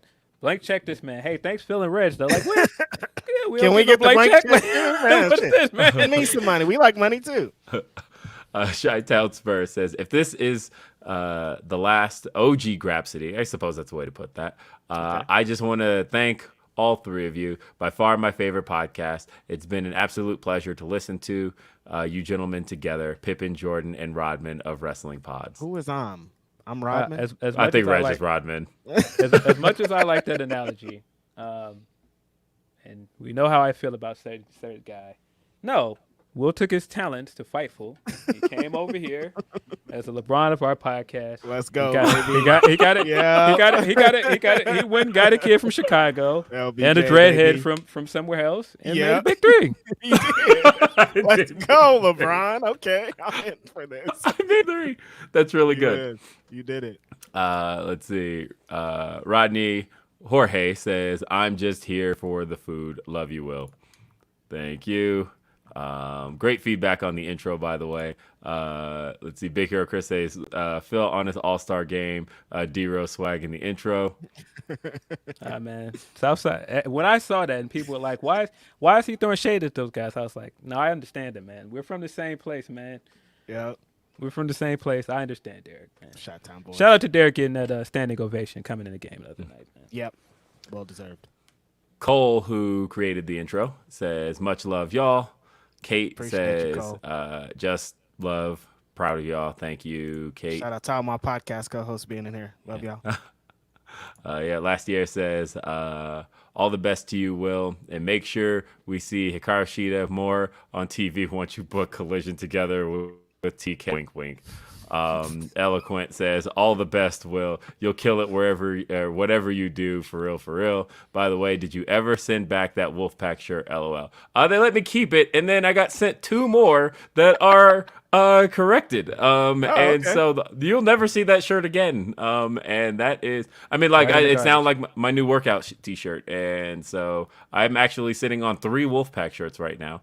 Nice. And so I almost wore it today, but you see what Reg is wearing, so I'm For like, life, baby. No W on here, dog. I mean, besides the world and you whatever. Matt C says, Will leaving and Von Wagner gets called up. Sad day. What? Hold on a minute. Von Wagner got called up? Come Tuesday. I Ew. haven't seen the draft yet because I was at a concert last night. So I didn't see it. That must have been after the draft because They're running a thing today. They're running a special today, I guess, to announce Yeah, more picks. SmackDown Lowdown or something like that. Yeah. yeah. Hope D-Lo's there. Let's see. Alex Luna said, "Thank you." With Tiger Ali Singh, is that who's going to Yes. be managing? Yeah. All right. Alex Luna says, insert Triple H HBK Taker end of an era picture. I mean, I guess it would be fitting because no era actually ended there, and we saw the 3 of them actually together plenty We after still that. see them all the time. Yeah. Truly my first wrestling podcast. I always listen every week. That's Thank dope. you. Thank you. Leonard Aaron says, Will, all the best to you wherever you go next. Loved your candor on here every week. Hope the Nuggets can win it all for you. That aside, WWE making a new title is the definition of insanity in every feasible way. I mean, only if, like I said, got to stick by it. Because if in a few years we're like, all right, we're merging titles again. It's going to be sick. You know they're going to, man. Totally. And the funny thing about all of this is you can make a strong argument that we didn't really care about the Universal Championship that much until Roman became the guy and he held it. Mm-hmm. And then they were like, well, let's just give him the WWE Championship. Let's just stack some more belts on. I know. I saw Demon Diva made an image that was circulating around the internet of WrestleMania 40. Roman Reigns wins this one, and now he's got 3 belts. And then Hunter's introducing another one. And then at WrestleMania 41, Roman wins that one. Sick game. It's a sick game. As y'all Hunter playing. introducing another championship after that. And like I said, just don't get bored with it. Don't get this idea again, because this is now the 3rd time that they've had to introduce a new title because you got bored with one of them and you merged the belts. Just don't get in this habit. How long again, is ago all I'm was saying. the Randy merging? What was that? That was 10 years ago. That's already 10 years? Okay. Yeah. Damn. Yeah, that was the TLC 2013. Wow. Fucking time. Which was a random ass pay-per-view to do that at, by the way. Where like WrestleMania right around the corner. Right. And you guys couldn't hold off 3 more months to because again, I were booking that at the time. My fantasy booking in hindsight and retrospect would have been I would have had Brian win that Royal Rumble. Rumble 2014.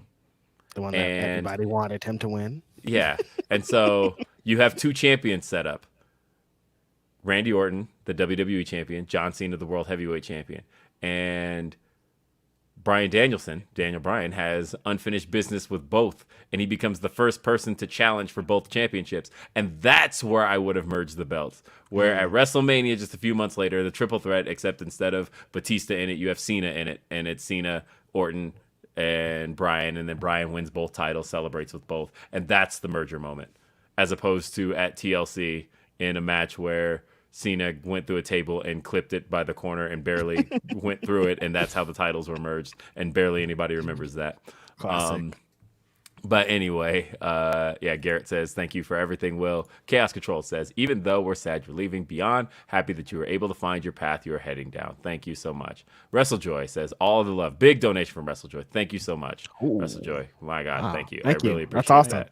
Thanks, Says, Andy all the love. and Amy are both.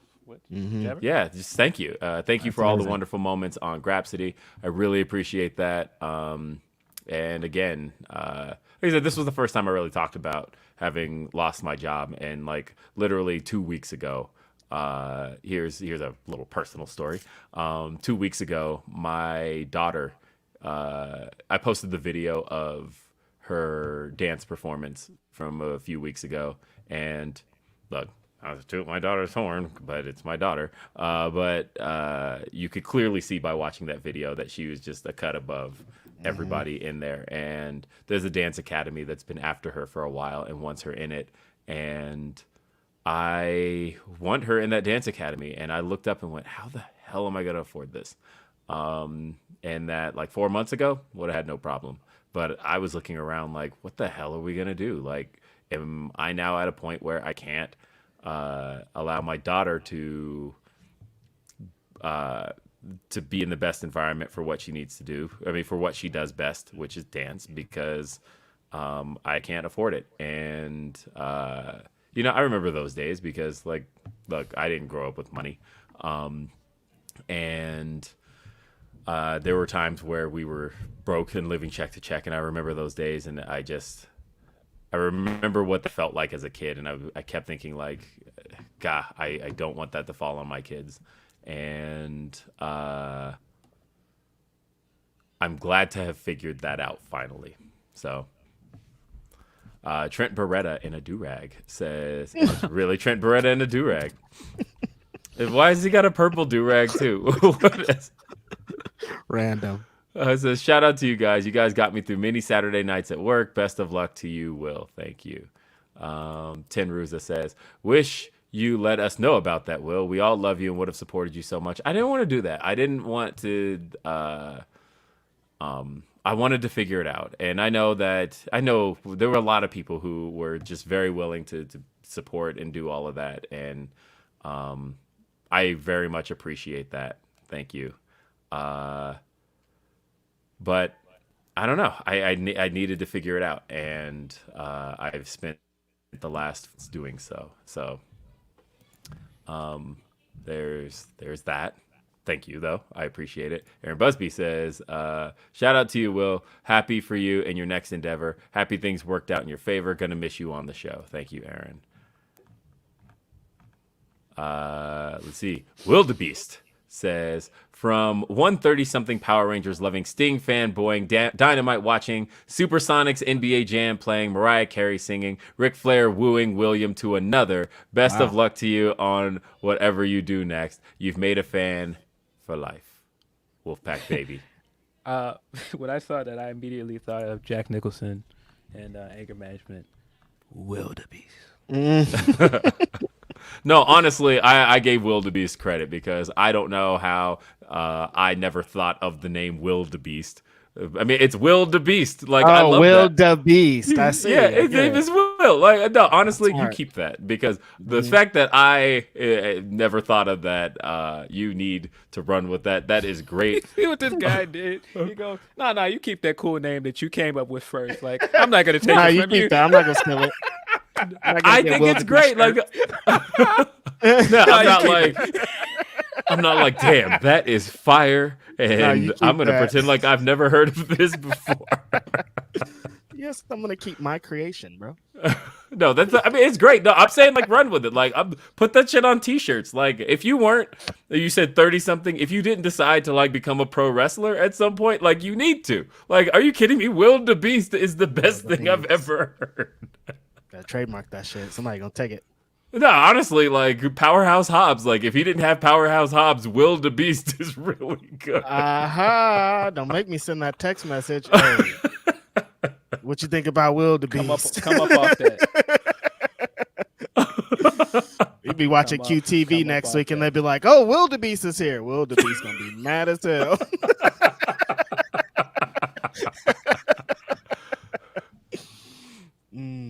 Reggie Simmons says, De La is my favorite group ever. They were the first group that I saw myself back in 1989. I feel the same way about Grapsody. Thanks for this space. We can have rational discourse about pro wrestling.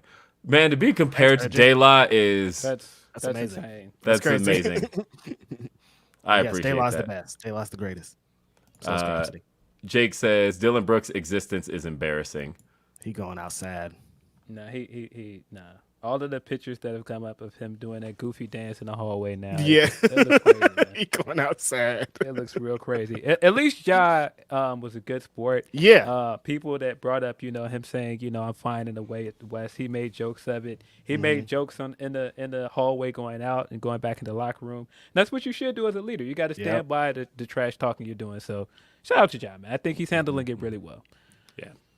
Leonard Arians III says Jimmy Butler deserves to have his story finished this postseason. Seriously, gentleman's sweep against Giannis and the Bucks, Heat in 6. Yeah, I think Heat are going to beat New York. Shout out to Blue. He called it on the nose that He did. Donovan Mitchell fell apart and the Knicks won at 5. But I do think Jimmy's going to win the next round. I really want to see Jimmy win a championship, man. It would be dope.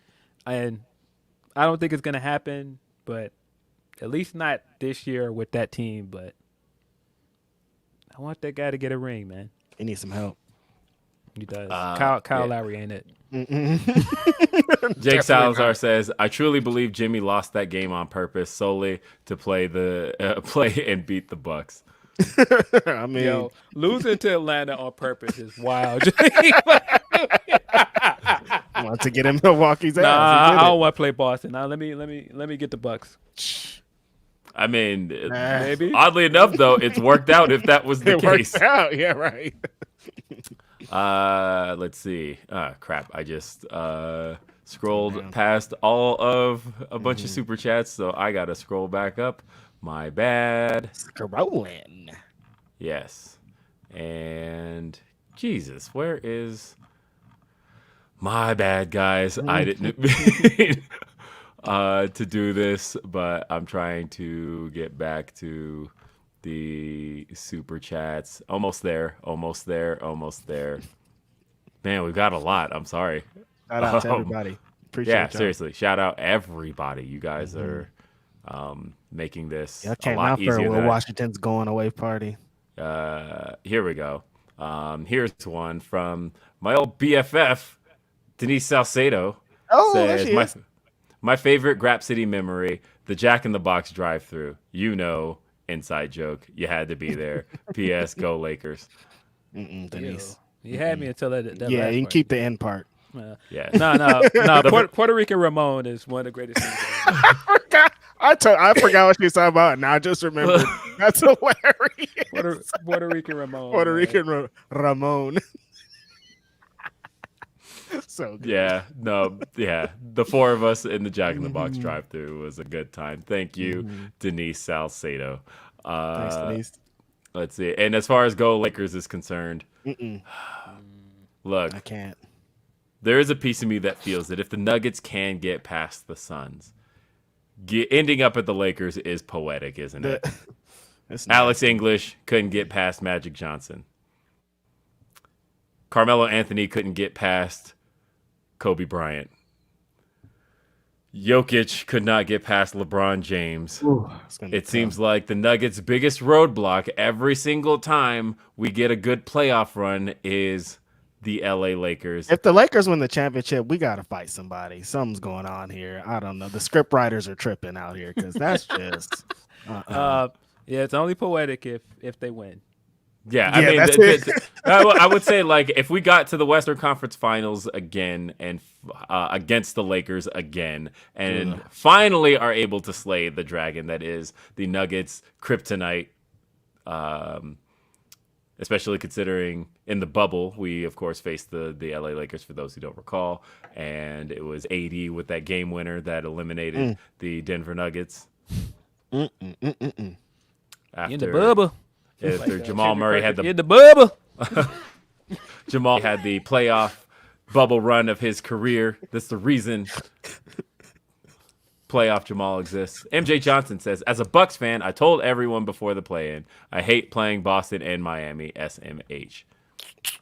Sorry to happen to you. That last loss was extremely embarrassing. Being up 16 points and coming into the fourth quarter and then proceeding to completely collapse. Yikes. Yeah. Shame Monster says, Will, best of luck in whatever comes next. This ain't a wake because he's Will effing Washington. So let's celebrate Grapsody 1.0. How about that Stardom pay-per-view from last week? Tam and Mina finished the story. Bomb. Badass Leaving Billy says, whilst we're talking about basketball, can we talk about the White Men Can't Jump remake? In my opinion, some things should be left alone as they are classics. You'll be missed more than you know. Thank you so much, Badass Billy. They can't help themselves with these remakes, man. They just can't help themselves. I saw somebody say something I agree with, though, about remakes, which is, why are we remaking stuff that was good? Like, if we need to remake stuff that sucked. Like, stuff that was like, hey, this was like a good idea, but just the execution wasn't great. Maybe let's try again. Like, that's the stuff to remake. Like, I think about how good the what was that, 2011, 2012 Judge Dredd was. The Carl Urban one, right? Like, the one from the 90s with Sylvester Stallone was trash. But then all of a sudden we get this remake, and it was some of the best inside jokes ever. What did the three shells do? Like, I mean, no, not that, but like, come on, man. We got awful Rob Schneider in there. We got all kinds of Not Rob Schneider. like, I feel like the original Judge Dredd was like comparatively, and I'm thinking like that's how things should go, right? Like, we got this new Dungeons and Dragons out, and it's reportedly a really good movie. I haven't seen it. I'll wait till it comes out on streaming service. But supposedly is what I should say. But and then I think about that, like the Dungeons and Dragons from like the early 2000s with Marlon Wayans in it, and I'm like, and I think like take concepts that didn't work before. And try again, but don't go off of classics. Like, White Men Can't Jump is a classic. Leave it alone. House Party was a classic. Leave it alone. Those are movies you don't have to mess with. And guess what those two things have in common? Same writer, same director. The same person did both of those. Oh, really? I didn't know that. So, no, you guys made me out to be a hater when I said that the House Party looks bad. No, that looked crazy. Awful. And you were like, why, Phil? And I was like, it looks bad. Like, that's how I feel about This White Man Can't Jump, and it has a rapper that's not as great as he thinks he is, and it also everybody's raving about his new album. Yeah, bad. It doesn't look good. The only time in that trailer I got excited was Vince Staples, and I was like, oh, he's in one part of this trailer. If Vince Staples is there, I'm interested. Let's see. Emily says, here to say how deeply I appreciate that y'all bring. I appreciate all that y'all bring to wrestling discourse and for getting me more interested in the NBA than I've been in years. Best of luck, Will. Looking forward to what's next for all of you. Thank you. Thanks, Emily. Makes me really happy. The NBA is the best. Even when it's the worst, it's the best. Playoff basketball is really the best, man. I'm nervous. It's about to be a tough game tomorrow. Yeah. Jesus. Let's see. Aaron Busby says, y'all better put some respect on Marshall. I knew he was coming. I knew he was coming. Anime Otaku says, I feel like I owe all of you for being the suburban white kid that was super into gangster rap, though I was a bad boy guy. Also, Diddy is Scots for idiot. You don't owe nothing to anybody for that. I mean, look, it was... I mean, look, you were into Bad Boy, so that obviously means you predate Eminem, and that's whatever. Enjoy it. Even though Puffy came and killed hip hop in 1997, he killed hip hop. They had to revive it. It's just bad. It's came back pretty hard. I mean, look, that shiny suit era of hip hop music. Listen, 1996 is like my favorite year of hip hop ever. Like all the hip hop albums that came out by my favorite artists, that was the time. And then 97 came, and ATLians was 96, right? Or was that 95? Yep, 96. Okay. Yeah, 96. All Eyes on Me. Like, I agree. Like, that was a really great year for music, and hip hop in general. And then 97 was so flashy though, and there is a piece of me that does love it, right? Like, I got Jay-Z to tweet. That is one of the things I will never, like, my memory is of this show. One of the things that I accomplished during this show was I tweeted about how I think Sunshine isn't as bad in hindsight as we felt at the time. And I got Jay-Z to tweet. Bad. It is though. It's still a bad song, but I hear you, Hope. But, yeah, no. For whatever reason, I just saw the Mace verse on "Sitting on Top of the World" the other day, and I completely forgot that Mace like dances his way into the scene, does his verse, and then like dances in unison with Brandy afterwards. Yo, Mace is the greatest thing that Puff gave. 1000%. He killed hip hop, but I loved what he did with Mace. Mace is I guess he amazing, didn't man. really kill hip hop. Let me think about it again. I mean, it was just he did bring the locks. He brought so much money into hip hop in a way where money had never been infused into hip hop before. Like, I don't think people recall. I got to look this up to be certain how long it was. But It's just like do you the remember things that people complain about hip hop about, like hip hop's not about money, cars, and girls, and blah blah. That's what he brought to this. He brought to, I mean, with money hanging out the anus. Let's see. He had, all right, I found it.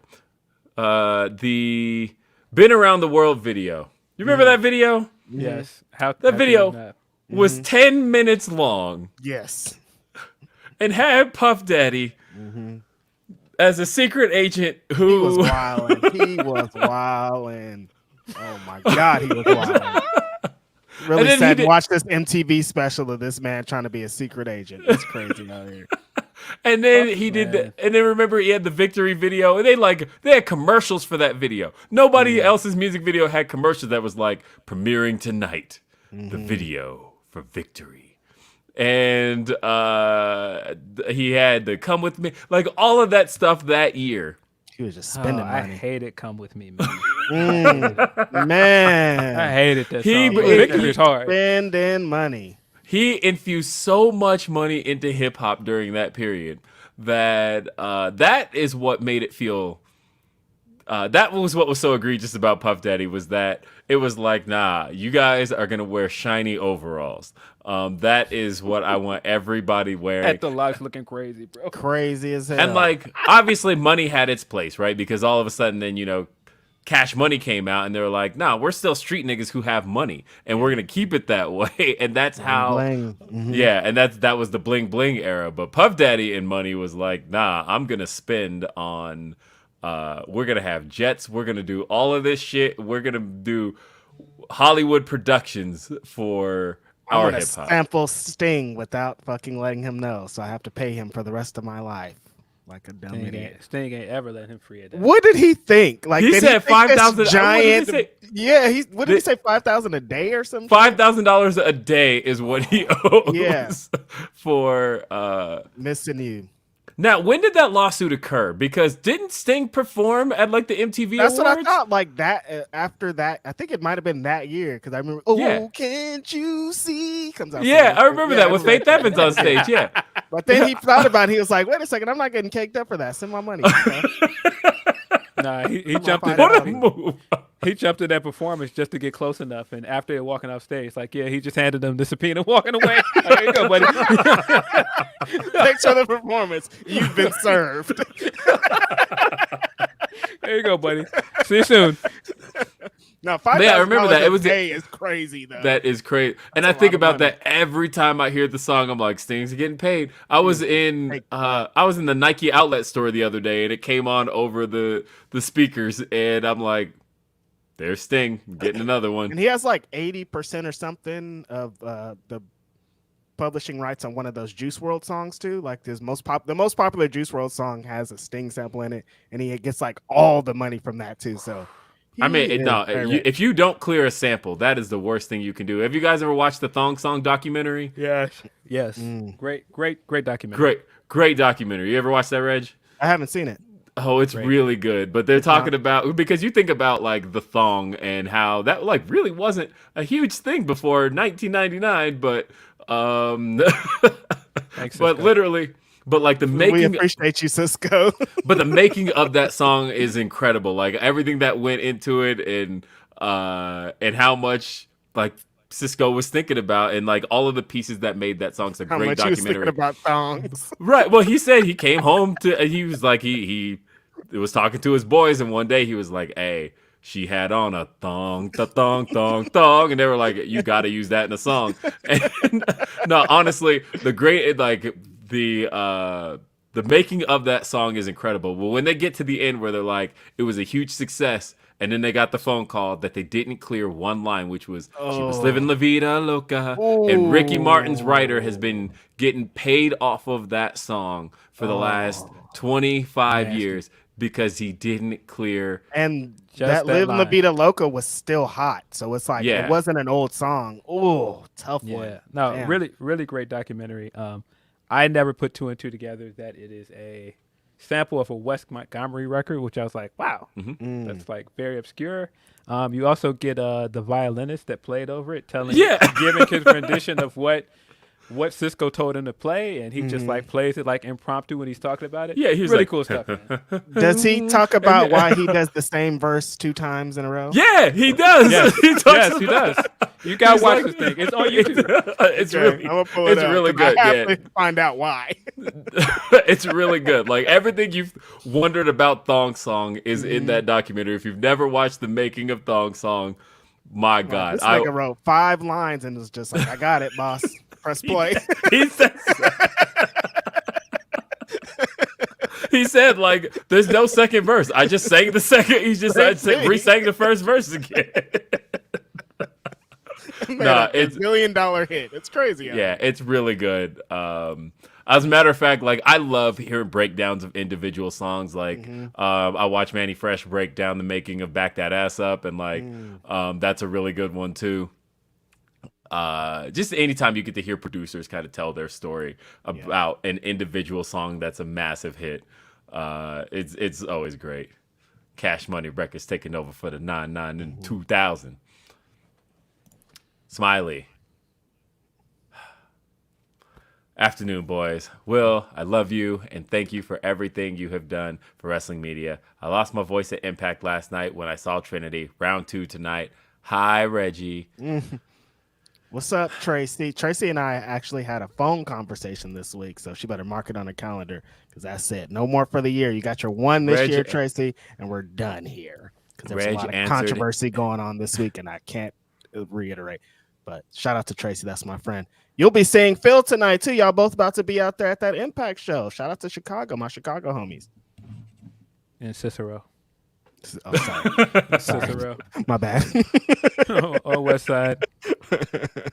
I mean, why do they call that a stadium? It's not a stadium, right? Why it's is it technically called that? a stadium by like definition, I guess. I guess. Okay. Let's see. Matt Logan says, with the newest lawsuit for racial discrimination in WWE corporate, plus Bianca Belair being named as not happy with her verbiage, does this get settled before they depose Bianca? It's either getting settled or dismissed. I don't think WWE is going to let it go to trial. No, I don't think it's going to go that far. There was some wild stuff in there. Wild stuff. That Shane Thorne part was like, what? Yeah, that wild. The Apollo thing being in there and people messaging me and going, "Hey, did you see this?" And I was like, "I did." Listen, there's some of these that I knew I was right about that I write down on the list and I kind of forget about it. And that was one of them. Now it's like, they'll see it soon. I know you can't admit it now, but you'll see it eventually. You and I were having such conversations about Apollo at the time, and Phil was in these hard debates about whether or not Apollo was good representation, and there were a lot of conversations at the time about whether or not cultural caricatures are good representation. Yes. And I think the general consensus should be by this point, no, never. They're not. And I think this Apollo thing with the Keith Lee thing shows that we need to also stop saying these wrestlers wanted. He requested that. He said that. No. Why would they? Yeah, why would they? The Mansoor thing was really bad too. That pitch was awful. But yeah, so just so you guys know, and I've had this thing going for a while. It's kind of a pastime that I do when I'm bored. I will look through things on Twitter and I'll see what people are saying when something comes out. I won't respond. I just observe, and I observed a lot of things that day, and it was very funny to me watching people that literally messaged me when the article I wrote about the Apollo thing came out, and like went on like an entire back and forth with me privately about this. Then have very little to say about it, but also go after other people for being silent about it. I was like, that's kind of funny, but I'll keep that to Hella myself. funny. Mm-hmm. It's Interesting. Boy, it's a funny world out here, man. It's funny world, man. Twitter is a very funny place where people are not real people. They just get on and perform. It was hella funny the stances that people were taking after this was released, this racial thing. Like, I'm not going to talk about this. Yeah, I bet you're not going to talk about this. But all the other shit, y'all want to get into it. But for some reason, you don't want to get into this one. I did think it was funny that out of all people, that people tried to go, all right, well, Louis was like, he's not touching this. Now,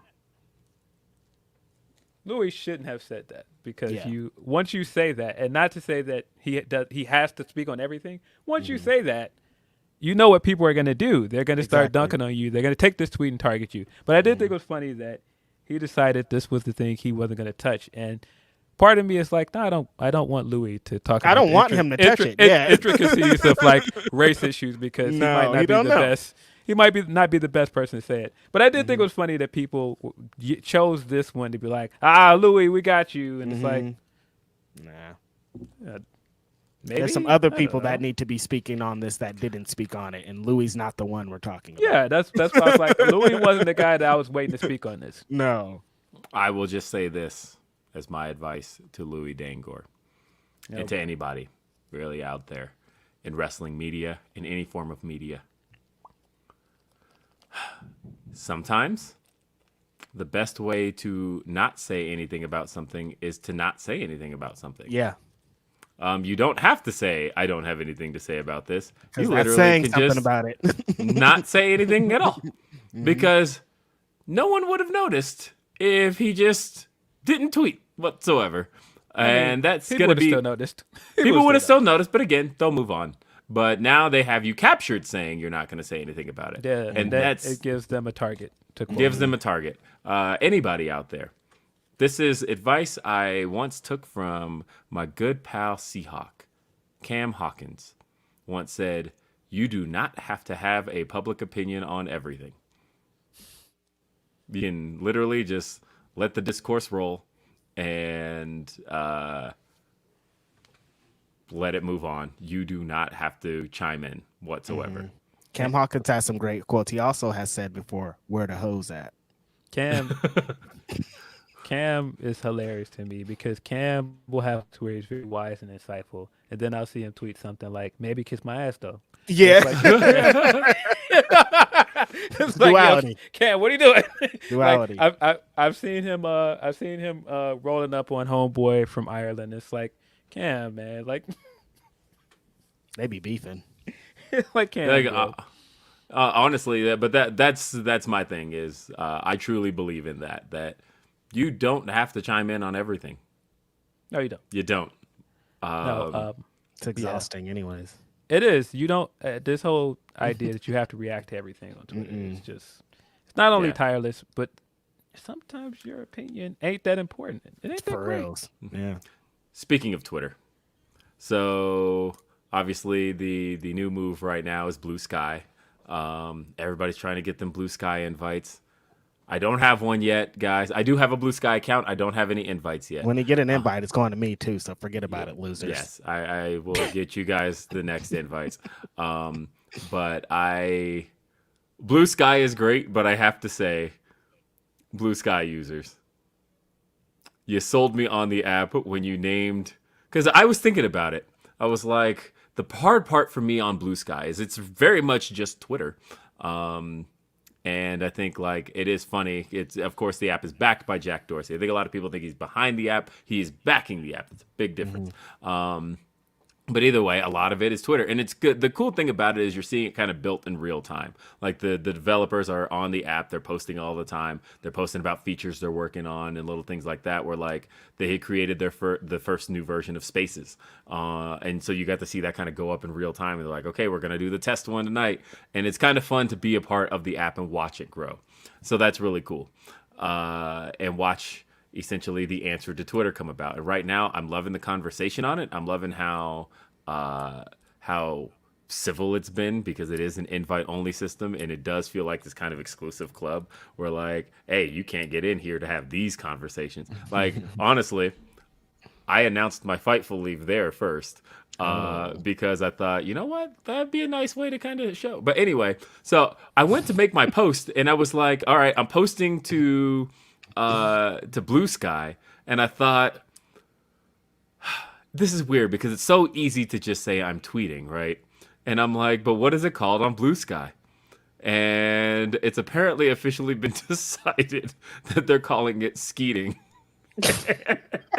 Yo, And I just skeeted as crazy. No, I am not calling it that.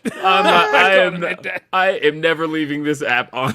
Did you skeet today? It's crazy. No, I skeeted on Blue Sky. No, honestly, I can't wait for the God. headline. Like, I saw AOC join Blue Sky, and she's trying to get Bernie Sanders to join. And I just thought, the moment a news headline reads, AOC skeets today about the president, is going to be wild.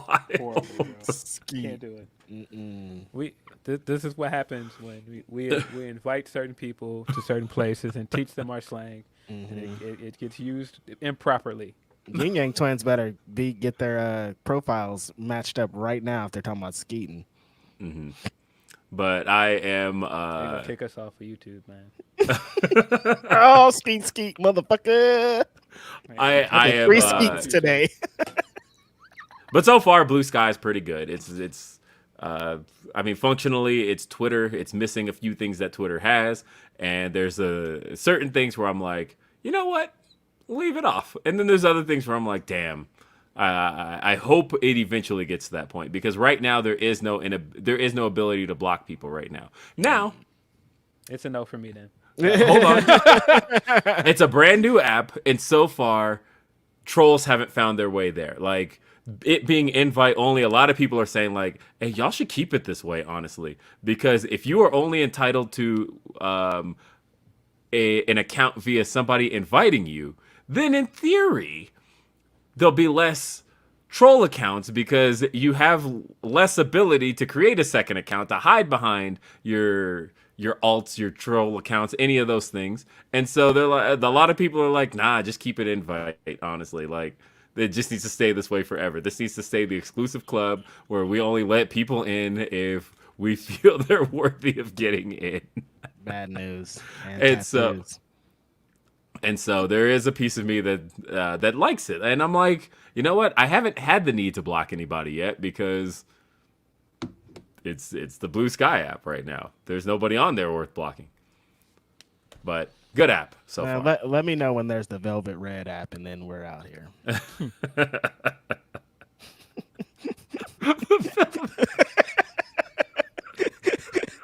Stupid, I know. Yes. I feel like somebody has to get Sky Blue a Blue Sky account. I mean, come on. Because yeah, it's a good app. It's a good app. I'll say that much. Sean's on there, by the way. Sean Rossap did get his Blue Sky account, and He almost got his debut in AEW from what it looked like this weekend. I thought he did. I saw well, SRS is on the show, man. He's getting a way bigger pop than he got at the damn Black Label Coast show. I saw the logo appear on the screen, and I was like, what did this man not tell me? Like, this is... But I knew it wasn't him because it wasn't SRS. I hear them shouting. That's what the song would have been if it was. If SRS came out there and replicated the Bobby Fish promo again, coming down, classic television, man. Yes. Now, I mean, Roderick Strong showing up at that show, and Shocking. Shocking because they kept that completely under wraps to the point of where WWE, not enough people knew that he wasn't under contract anymore because he was still on the roster. Literally, it went Roderick Strong, Roman Reigns, like next to each other. Crazy. Never even acknowledged he was gone. Nope, nobody even noticed. And so him showing up was a big deal. And the cool thing was they waited to do it in Florida because he didn't have to travel, so he would have been spotted at the airport or anything along those lines. Smart. Mm-hmm. If you see him at the gas station, he's like, I live here. Of course I'm at the gas station, bro. Smart. Yeah, I was very excited to see Roddy. I've been wanting that guy. Because I've gone through a holding pattern of him being there. And watching him on NXT 2.0 when I first watched it, and I was like, okay, he doesn't belong on this show. He's not like the rest of the people. Get him off of this show. He doesn't belong there. And then He was after in a while, NXT for way too yeah. long. And then after a while, it stopped being get him off NXT 2.0, and then it was like, all right, just free this man, get him out of this company. Why is he still there? You're holding him in this development of brand. He doesn't need to be there. No, get him out of there. And so it was good to see him. Like when he pulled off that ankle slam on Hater, I was like, yes, we're here. We're here now. Yeah. Keep this guy here forever, man. Can't wait for Kyle to come back and we can get the trios matches. Ooh-wee. That's You talk about trios matches, like, why are we just like Bobby's just dead? He's gone now. We're not talking about Bobby Fish. I mean, I've been seeing people doing He made the thing his bed. on Twitter. I've been seeing people on Twitter, like, they're like, man, can't wait to see the Undisputed Era back. And they're like photoshopping different people into the Bobby Fish spot. I saw one that had Ortiz. Oh, man. They're like, hey, Undisputed Era, baby. They're back. And you know what? I was like, you know what? I'll take Ortiz. Let's pretend that's the group. Who can they replace him with? Can't wait for these trios matches. Get Kyle back on TV as soon as possible, man. Hope Kyle is doing well. I was super excited to see Roddy. I definitely laughed at first at Orange Cassidy and they did this SmackDown video game setup where you interact with somebody early in the night and then they come out and save you for some arbitrary reason just because you interacted with them early in the night. So when Orange Cassidy and Bandito came running out, I was like, oh, they put that segment on TV just to explain why they ran out to save him later. Yeah. I loved it. They walked by each other in the locker room, so they were doing interview segments at the same time, and that was supposed to be the explanation of why they would come out to save him later. Yeah, see, Roderick Strong, though, that's super dope. Great for everybody. It's going to be some amazing matches coming out of him. I'm kind of excited to maybe they could send him to Ring of Honor for a little bit. I don't know. There's a whole bunch of possibilities here with Roderick Strong. Big deal. I didn't know anything at all about this. That's how like tight this is. Like nobody that I know knew anything about this. Like this is one of the tightest releases they kept together for a while. Pretty amazing. I didn't watch Dynamite live this week because I was watching basketball, and so I just saw it popping up on Twitter, and I was like, "Wait, Roddy, he can do that? Is he not on contract? What's happening here?" I did see somebody say a rumor that he was still under contract. I'm like, come on, you guys, let's be real. I want to know what happened. Listen, Tony, man, if you're watching, Tony, I saw the play, man. I saw how you put Marina on TV. You wined and dined this woman. Well, not wined and dined her in that way. Relax. Be careful with those words. She, put her on TV, made sure you show Roddy, like, look, it's cool over here. Water's just fine over here, man. I seen the play, and so I was like, maybe Roddy might come over there as soon as their contract's done. And so whatever girl and his friends having fun, he couldn't wait to come. Listen, man, Roddy was sitting over there watching SpongeBob and Patrick run across the field, and he was just like, "Ah, man, what y'all doing over there, man? What y'all doing today?" Shout out to Adam Cole with the swerve too. He tried to swerve us with the Kyle O'Reilly tweet a couple of days ago, and everybody was like, "Maybe it'll be Kyle." Big swerve, man. Y'all working hard out there, man. I'm appreciating it. Good stuff. Yeah. Well played, Adam. Well played by Tony as well. I seen the moves, man. I seen the checkers that you played there, buddy. Well played. Mac from BK. My God, a name I've been saying for a long time. Will, I've been a fan for 15 years. I know. Mac from Brooklyn. That is a name I have literally been reading since 2008. 2008 has been about how long it's been. 2009. And he says, thank you for all the hours of entertainment you've provided in the podcast and video space, and all the best in the next steps you take. Thank you, Mac. Every step you take. Hey, you're gonna get us sued. Sorry. Just kidding. Ricardo, last name TBD, says, I'll miss you, friend. I wish you great success. Thank you. Daniel says, Will, me, my wife Maggie, and our friend Michael met you at All Out Fan Fest 22. I remember that. He says, your work has meant so much to us. Best of luck. You're a true beacon of positivity. Thanks for everything. Awesome. Let's see.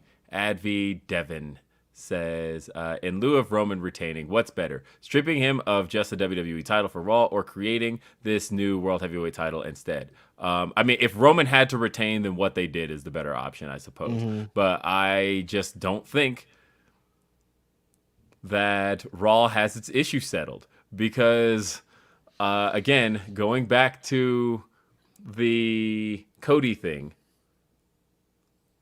and I guess going back to the question is, was this good for Raw?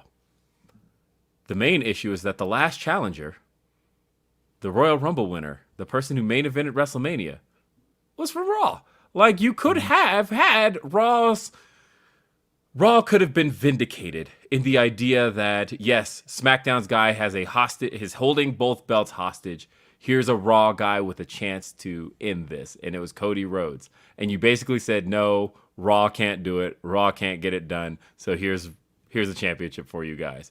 And that's that they had an opportunity to settle a lot of things at WrestleMania this year, and they chose not to. Yes. I think the further and further we get at WrestleMania, further and further we get away from WrestleMania, I feel like the worse that decision looks. I think not just creating a new title because you wouldn't just split the belts or give Cody the win. You drafted Cody back to Raw. Yeah. So you're not going back to that match anytime soon. You've basically told everybody that. And you've essentially told us that Cody is probably going to lose this match to Brock and probably not going to win this new title either.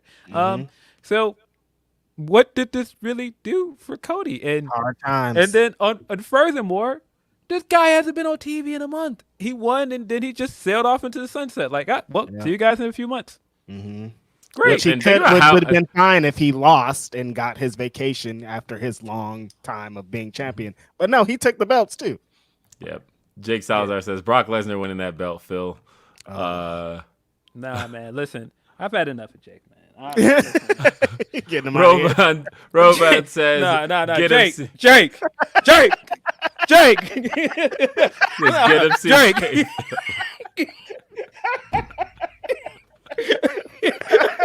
Start screaming. Roll Martyr X says, I have a question. With both Seth and Cody, if Seth stays on Raw, I didn't watch the draft. Who on SmackDown beats Roman now? Thanks, guys. They'll figure that out next draft. Yes. I don't know. Let's see. Chavez says, I normally listen to the playback on Sunday, but had to get it in live today. Thank you, Will. Good luck wherever you end up. Thank you. I appreciate that. Jose says, I'm going to miss this combo of level-headed dad Will, outrageous Reg, and can't let it go Phil. Fightful version, not Brooks version. From one dad to another, your strength during trying times is commendable. Bless y'all. I don't like the accusations. That's one aspect that Phil and I will have to work on is reeling it in, because if both of us get off on something, we might continue to go in on it. So don't get me an opening. I'm gonna jump through it. Okay. Van Twinblade says, Godspeed, Will. Obligatory watch Glory Pro on Sunday at 5 Central on Fight Plus. Comment. Watch that. Got one here. This one is from let's see, Unky Boogie Pop. It says, started following Fightful about a year and a half ago. And Grapsody was the show that spoke to me. Will, my wife and I will miss you, but are excited to see how Grapsody will Adapsody. Sorry for that terrible joke. It's just to pop my wife when that gets read. Good one. Yeah, I didn't mind that actually at all. That's right up my alley.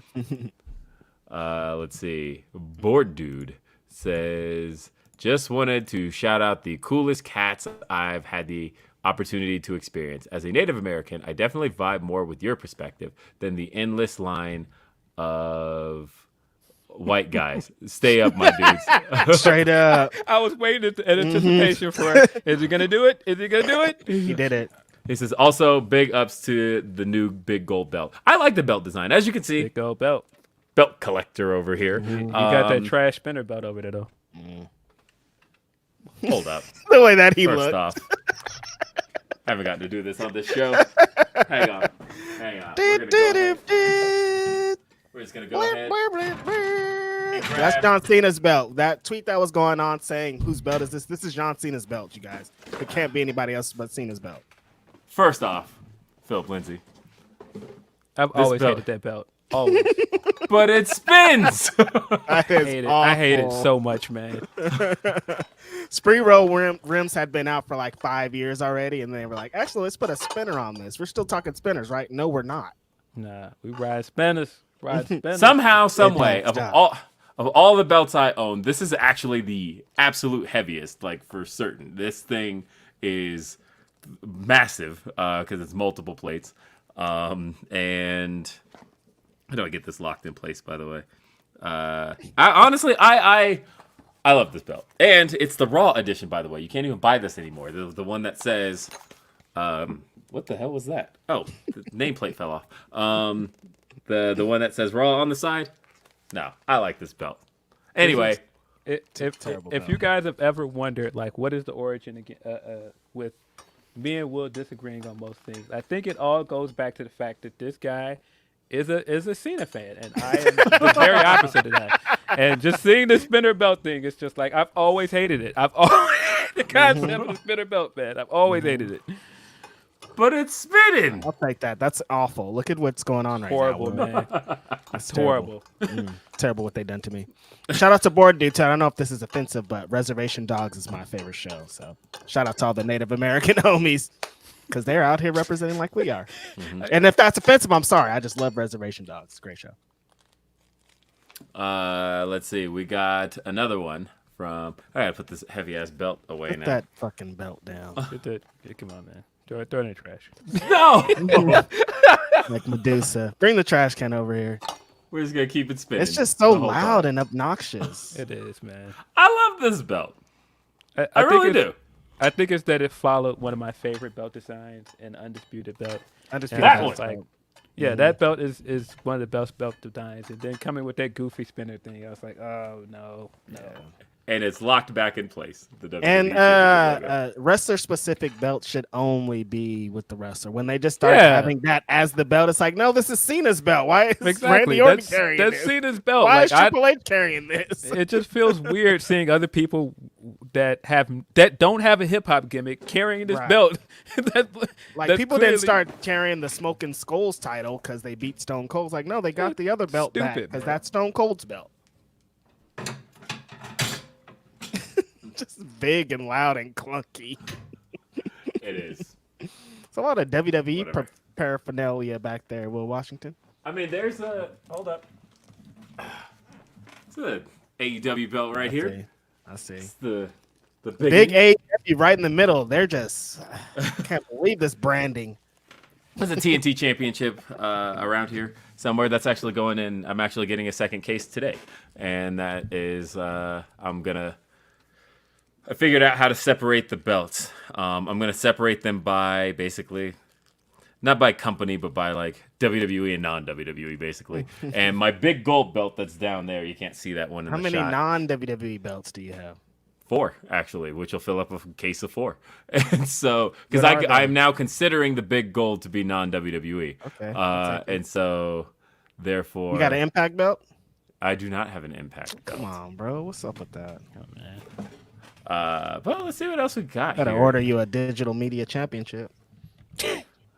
But all I was saying though was, as a belt collector, I actually don't mind the WWE World Heavyweight Championship, the new one. It's one of those, I like big gold belts. I just do. Like I like.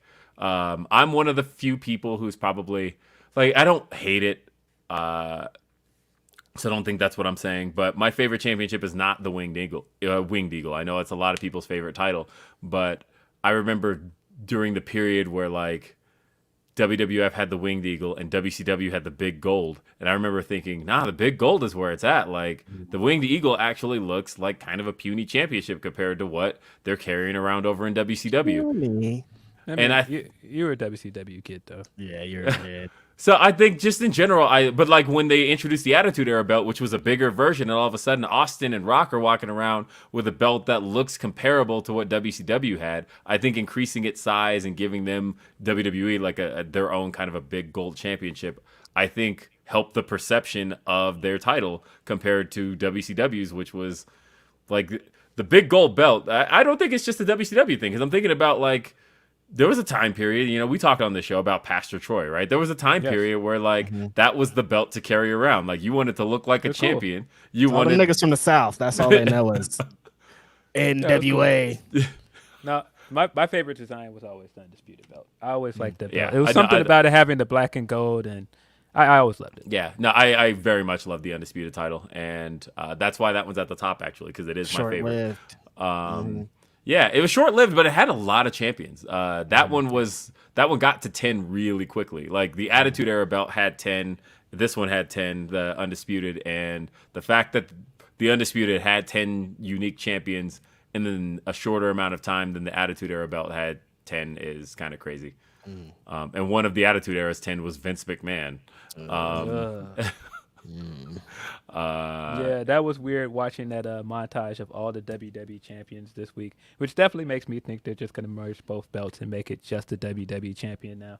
Like, I think that's the point, the reason why they put that montage out. But watching that montage and seeing Vince in it, I was like, I think it was an old montage though, because it had because it ended at Big E. It didn't, because I was like, I've seen this before. I know I've seen this. They ended with Big E because they wouldn't repeat it, because Brock was the last WWE champion. That's why. Right. Oh, that's right. Yeah, but I think that's an old video though, because I've seen that one before.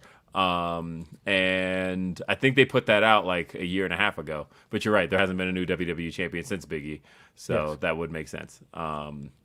But yeah, so it was a video they were just kind of able to publish a second time. But so that's something. I hope we get a new belt design for the WWE title. I hope the merging the titles means we're getting a new design. Mm-hmm. It's going to be the same design, just the bottom says Terrible. But that design has had a lot of champs. So I think they're up to like 22 now. Damn. Combining the Universal and WWE, which if you add the Universal, that doesn't add that many to the WWE, because the only people who didn't hold both are Kevin Owens, Finn Balor, and Goldberg. Everybody else who held the Universal also held the WWE. Let's see. Joseph Correa says, salute to Will. Hope for your success in whatever you're doing next. Also, shout out to Alex Kane for winning MLW's Battle Riot. He's next up. Yeah, big shout out to Alex. Shout out to AK. Let's see. The Solo Sapien says, shout out from SoCal, fellas. Always appreciate what y'all bring to the wrestling space, and super appreciative to my fellow Hikaru Shida supporter, Will. Best of luck. Let me figure out where he was. Best of luck to all of y'all, and I can't wait to see what's next for you guys. Big love, fam. Thank you. Thank you. Please keep supporting Phil and Reg. I will never discourage that.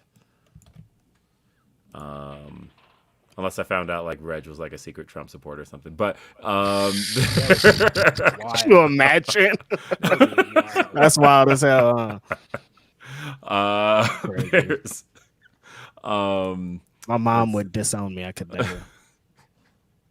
It says, first time sitting in a chat. Thought I'd have more time with the greatest trio ever. I did too, honestly. Appreciate you guys for having this podcast and knowing people that look like me enjoy and are passionate about wrestling as much as I am. Best of luck, Will. Thanks, Anonymous. Oh, yeah, real quick, because I shouted out my mom. Her birthday is on Monday. Shout out to my mom. Happy birthday. Happy Driving birthday. Bakersfield after this, I think. So, Yeah, That's I mean, cool. look, I love when I hear people say that, but of course we're not the first black podcast, man. no. And there are a bunch Will of, Washington's been doing this for 17 years. So, yeah, there are a bunch of other cool black podcasts out there, man. Question, Reg. yeah. Whenever you go back to see your mom in Bakersfield, do you always have a place to stay? I mean, at her place. Yeah. Okay. Yeah. Because I think the hardest thing about, like, granted, my parents live around the corner, but I mean, it's like 10 minutes away, but it's a short drive. But like, I don't know, they downsized. Like, I don't have any space there. Like, I walked in the other day. I didn't even knock. I just walked in the house, and my mom. Because what? What do you think I'm gonna do? Knock on my mom's door? That's weird. I know my mom screamed though. She did. So she feels the opposite. Yeah. Nah, she's always like, you're welcome here every time. She always wants to make me a plate, whatever. But it's just funny that I walked in and she just wasn't in the room when I walked in. So I walked in, I just kind of stood in the living room, and my dad had basketball on the TV, and so I just started watching basketball with my dad. And my dad sees me and he's just like, "Oh, hey, what's up?" And it goes back and he's just watching TV. And my mom turns the corner and just screams because she's just like, somebody that wasn't here 5 minutes ago. There's a random man standing in my house. And then I always turn around and I'm like, I get her every time because I'm like, Ma, I don't know why this is still weird to you, but You're talking. like, and there's other times where my favorite one to do is when I was younger, like especially when I was a teenager, I needed to talk to my parents. I used to just come into their room and just sit on the foot of their bed and we just talk because that's what my parents always did. They smoke weed and watch TV, and then I would sit on the corner of their bed and like come talk to them. I probably got a lot of contact highs as a teenager, but they were so bad at hiding it. By the way, very bad at like, oh, we don't smoke weed. Yeah, okay, come on. What is that? What is that box in the middle of on the nightstand for? Mom and Dad. Now it's legal, so who gives a shit? But at the time, your parents were dope. Yeah, that was my smoking dope. That was my parents. But it's funny that that's what the thing I would do is I would walk in and then sit on the corner of their bed, and then I would, ask them for advice, whatever I would do, the conversation you have with parents. And so my favorite thing to do now, because that's what they still do, is I'll just walk in the house and just sit on the corner of their bed and see if they even notice that, like, hey, my 35-year-old son who doesn't live here is here. I'll just sit on the corner and just be like, hey, what's up, guys? And my mom, it freaks her out every time. Because she's high. Yeah. Makes sense. I remember, by the way, the first time that the RBR guys came by my house. They came by my parents' house. It was in 2011. And remember Paul immediately, he's like, what is going on here at your parents' house? And I'm like, oh, this is my parents' house. I didn't know that wasn't a normal thing, I suppose. And granted, it's a very normal thing. But I didn't know that it was like taboo because I just grew up around, like, my parents smoked weed. Like, it wasn't a big deal. I thought it was just a thing people did. And then it wasn't until I took like Dare in the 5th grade, and I'm like, "Oh, I've seen that. That's a joint. I know that. That's what my dad did." Oh, I shouldn't say that. Dare. Crazy. No. My dad had tops in his top drawer before I knew what it was. And I was like, it's what it is. Like it is what it is. Yeah, it's what it is. No, he definitely cracked me up the other day when he was talking about it. And he's like, yeah, this whole thing now where you could just go and buy weed and just sit it in your front seat and you have to hide it. Like, I have to like hide it in your car. It's wild. And it's a different life. Yeah. It's a very different life for my parents, for sure. They always had to know somebody. And I remember when we first moved to college, and I didn't even put two and two together, that when we left California, I don't remember there being weed in my house for like months. And two and two together. Never put it together that they just didn't know anybody yet. Nah, man, you gotta be careful finding a new dealer, man. Exactly. Hard out here. You could die off this. Nah, man. Fentanyl is going crazy out here right now. I'm saying.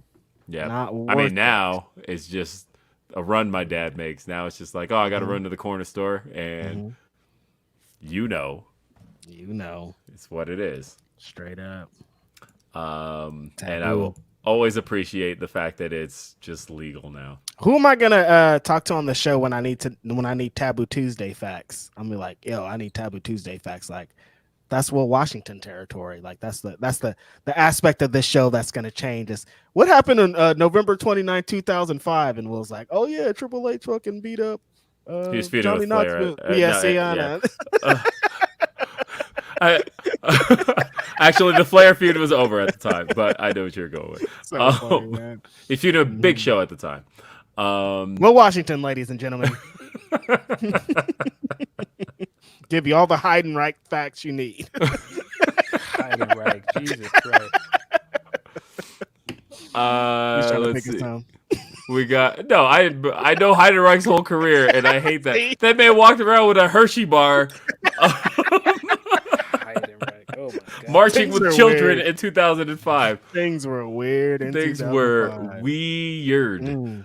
Let's see. We got another one here from Wonga. It says, "Good day, Grapsody fellas. Looking forward to some good matchups with the new faces in this year's Battle of Super Juniors. Will, whatever you have planned, hope it works out for you, mate.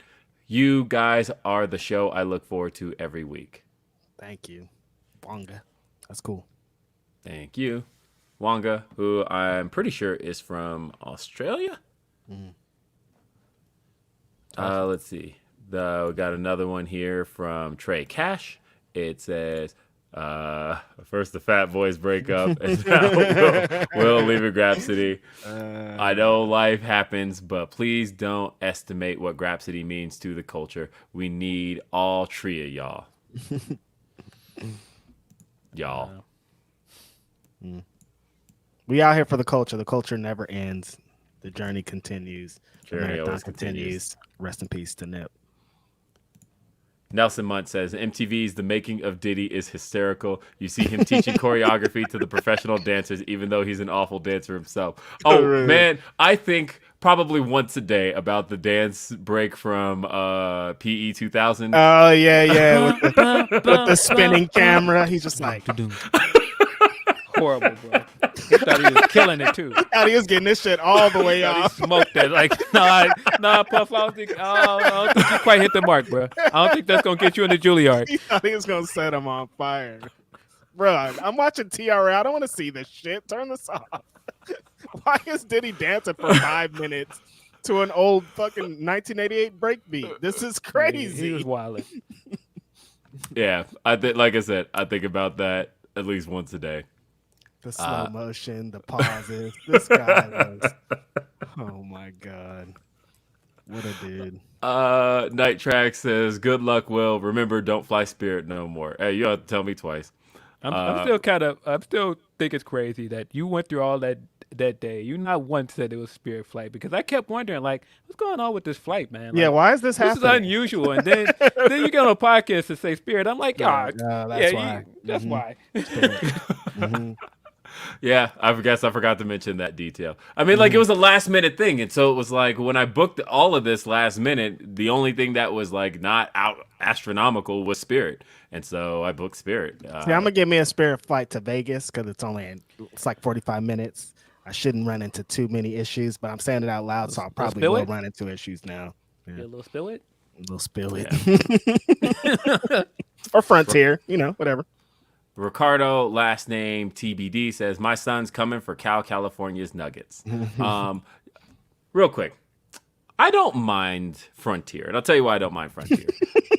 Frontier's fine. Frontier's fine, especially because, like, I know the big complaint I always hear from people is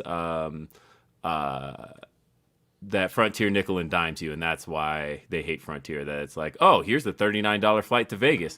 Oh, your bag, that's going to be $200, and like little things like that. However, as it turns out, one of my credit cards is a Frontier credit card. It just happened to be when I was signing up for a bunch of credit cards like 10 years ago. That was one of the ones I got. But it turned out getting the Frontier credit card waives all of those fees. So I literally have been booking flights for like $39. I do get my one bag. I do get to choose my seat. I do get all of that stuff, and it is included in the card.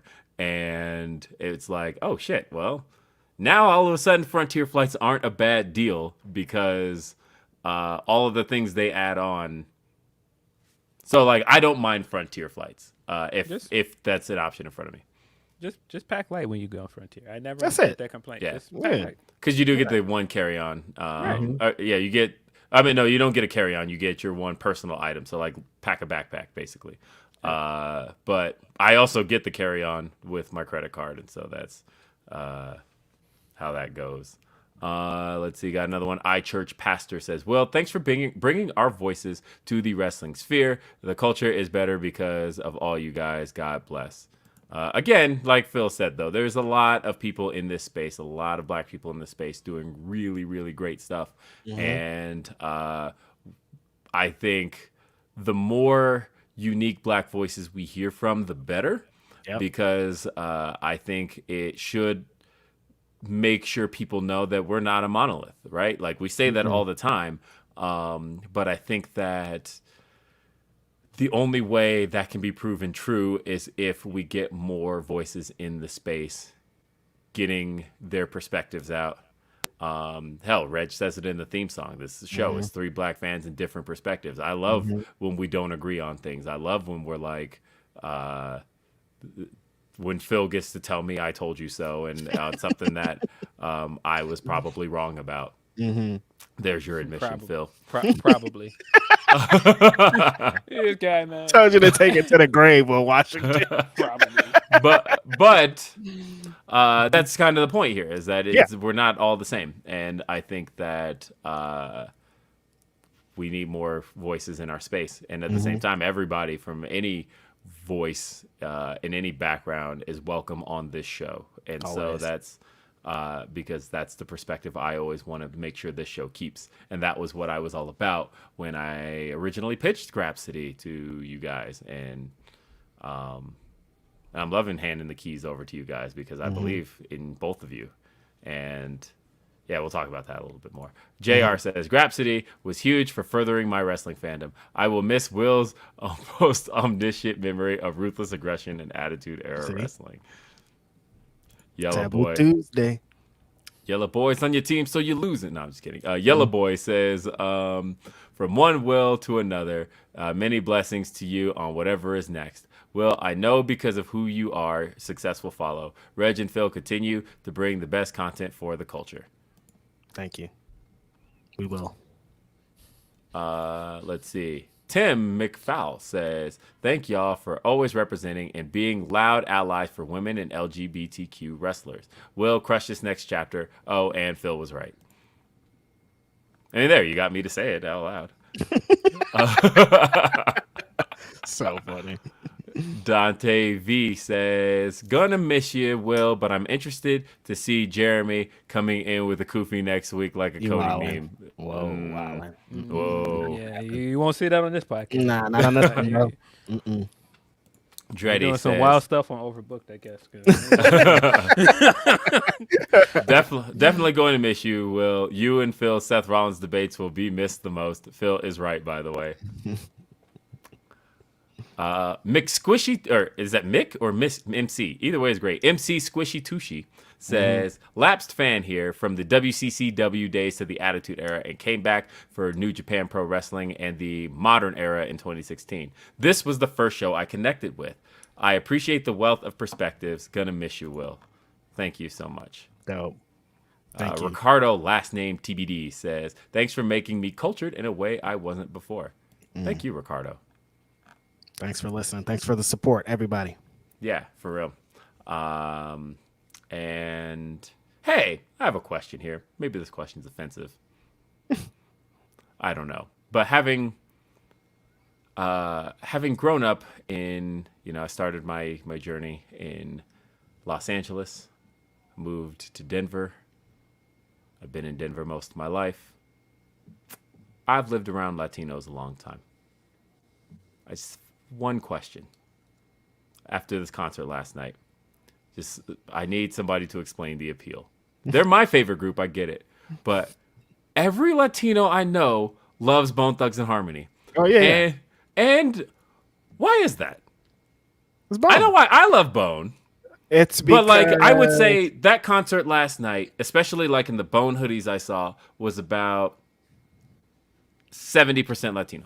I've had a bunch of Latino friends my entire life that all love Bone. It's because they rap fast and because they talk about weed. Mm-hmm. That's why. Is that it? That's it? That's why. Okay. That's simple. Yeah. Easy as that. Okay. That's it. Everybody, Like I they said- all love "This Is for the Weed." It's for the weed. Yeah, they love Friday is ruined me because every time I think of that now, I think of next Friday. chocolate play. It was like bloop bloop bloop bloop bloop bloop bloop. Yep. I was you know what's funny too was that they were doing some obscure songs yesterday too. Chris Bone, Crazy Bone, and Wishbone. Her brother. Yeah, Crazy Bone and Wishbone did Body Rot, which I knew the lyrics to. But I was noticing, I looked around, and I'm like, none of y'all know Body Rot. That wasn't even a single. That was on, if I remember correctly, the only like single version of that came out like as an addition to If I Could Teach the World. But otherwise, like that was just a song on Art of War. And I couldn't help but notice that like nobody around knew it.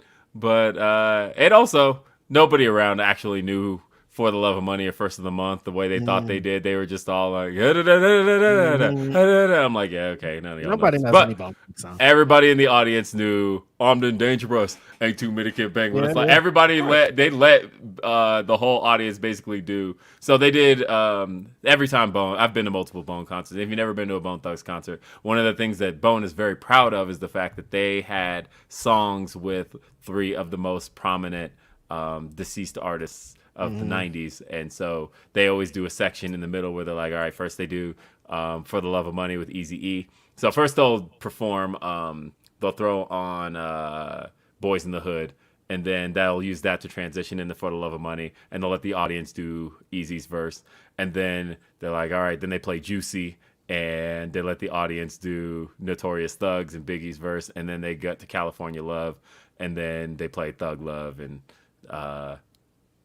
Going to a Bone Thugs show, but only hearing 2 verses out of the 5 verses that are usually on the song had to be wild. Like, how do they make that no, work? when they hit For the Love of Money, and I'm like, Wish ain't even in this song, so it's really just about to be. I'm like, this is really just about to be Crazy Bone. Get along, you guys. Why are you guys still beefing? It's been like 30 years at this point. Everybody wants to see all of Bone. And the funny thing too was, so most of the songs they would skip everybody's verse, but of course when they got to Crossroads, you can't skip Busy Bone. Like he's the most important part of that song, and so they let the audience do Busy Bone, and that was great. Yeah, that's the first time I've seen Bone without Lazy. Like I figured at least he would be there, but no, it was really just because him and Crazy are brothers. And that was no, him and Flesh are brothers, and that's No, him and Flesh are brothers. Yeah, that's right. yeah, that's right. yeah, Lazy and I Flesh know are there's brothers. two. I know there's a brother. Yes, team and I think here. Wish is their cousin, so I think like there's at least some relation there. Either way, I was obviously a very big Bone Thugs and Harmony fan. Yeah. Bone don't do recent songs either. Like nobody. No, likes nobody wants that. Don't do that. Phil Conker. No, nobody wants that shit. I've been just thinking, like, rest in peace to Gangsta Boo, man. Still one of the greatest versus moments ever of her Yes. yelling at Busy Bone from across the stage. Classic. Yeah. Well, I forgot they did do that, man. They ain't gonna do shows together no more. They cannot get along. The boys cannot get along, man. Damn. Yeah. Busy Bone be wilding, man. Straight up. But I'm just saying, if you're gonna advertise Bone, at least tell me which members, because that's Yes. 40% of Bone I got there. I did not get. I didn't even get half. Nah, man, they don't want you to roll. They don't want to roll that dice that you might see that lineup and go, nah, I pass on this one. Yeah, exactly. They're just like, we're just gonna keep it a guessing Sublime. game. It says Sublime and Bone Thugs and Harmony, and yeah, no, it was good though. It was cool. I didn't know all the Sublime songs because they did with Sublime. It was they did the whole album of 40 Ounces to Freedom, and I knew like one song off of that album. But then they came out for an encore, and they did the big 3. They did What I Got, April 26, 1992, and then they finished with Santeria. And so that was like, okay, I know these 3. It was a good time though. Sold out Red Rocks again. Like I've never been to a sold out Red Rocks. I've been to Red Rocks where there's like a few thousand people, but I had never seen it like that. Like literally, when I turned around, I couldn't see anybody. And when I knew they were finishing up with Santeria, my wife and I were like, "All right, we should like start making our way toward the exit, or we are never getting out of here." And We got like halfway through the song in our seats, and then we're like, all right, let's start walking. We could still hear the song from our car, but we got to the car. We're like, we beat all that traffic. Good times. I would like to see a wrestling show at Red Rocks. I was like trying to figure out the logistics of that because I'm like, it could not be live because literally it is a big rock mountain formation, and it is I know where you could put the ring to make it work. I know you could have a big audience, but you couldn't fit live production trucks in there. You'd have to tape it. And so how could that work? And I'm thinking, like, if you could tape a show, though, there, I think that would be the most unique-looking show of all time. That'd be dope. Do Red Rock somebody. Roll Martyr X says, as a longtime Killswitch Engage fan, it's super cool hearing their music on TV again. Thrilled that Roderick Strong is on TV again. Yeah, really cool to hear that theme song. We're never going to hear the Punk one, so. No. Yes. No. WWE owns that song. Stop asking for it unless he goes back to WWE. Exactly. And I don't mean just going backstage. Let's see. I'm arriving here late. It's my daughter's prom night. Pray for me, fellas. Ooh. Hey, Absolutely. That's dope. Yeah, no, my niece's prom night is next week. It's still weird. Everybody's growing up so fast. It's On a lighter note, wild. so we're calling this the Codyverse Heavyweight Championship, right? I mean, I think Seth's winning it. I think it is going to be the kind of That's raw Seth's work. title. Yeah, the raw workhorse title. I think it became very obvious when he cut the promo and everything that he's probably going to win it. Yeah. It was a good moment. Do not swerve us on this. Just Don't. Please don't. We don't need no more swerves. If Brock wins this title, I'm out, man. I can't. Nasty cannot do work. it. Robert Aquatic says, we're going to miss you, Will. Chat is going to have to keep Hot Take Phil in check. But for real, without Grabs and the Elite, not sure I'd be watching wrestling. Much love and success wherever you go. Also, OC and Bandito, let's fucking go. What a match. Why y'all keep lying on my name? Like that? Nothing I've said here is a hot take, man. Meet Normus says, I appreciate the three of you. Keep on cooking. Congrats again, Will. Kappa Chow, my Damie. My Commanders drafted a guy the size of Leon Ruff to play corner. Jeez Louise, get that man some sandwiches. Was that a Pootie Tang line? Yes, of course. Yes, of course it's Pootie Tang. Let's see. Monique S says, love, blessings, and positivity to your future endeavors. I'm happy we still have Reg and Phil, but we will miss your weekly insights, Will. Thank you. Jared says, Will and Grapsody was the major reason I dropped $5 on Fightful. Love your sorely needed perspectives. Good luck, Will, and may the power protect you. For sure. Right before I drop in, it's morphin' time.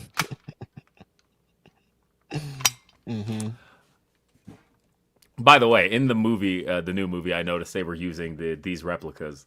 I'm like, oh, those are the exact ones, the legacy morphers. Hold on, Okay, I haven't there you seen go. that movie. Somebody Photoshop me now. Still haven't seen that movie. Somebody Photoshop me now. We got the Johnny says, who wins in LA and Celtics? Who wins if LA and the Celtics meet for the 13th time? Celtics probably. Yeah, Celtics should drag those boys, but I don't know. Celtics was having a hard time getting Trey up out of here, man. They shouldn't have had as hard of a time with Atlanta. I don't know what's going on there. They were scaring me. I want to say Celtics. Of course you want to say Celtics.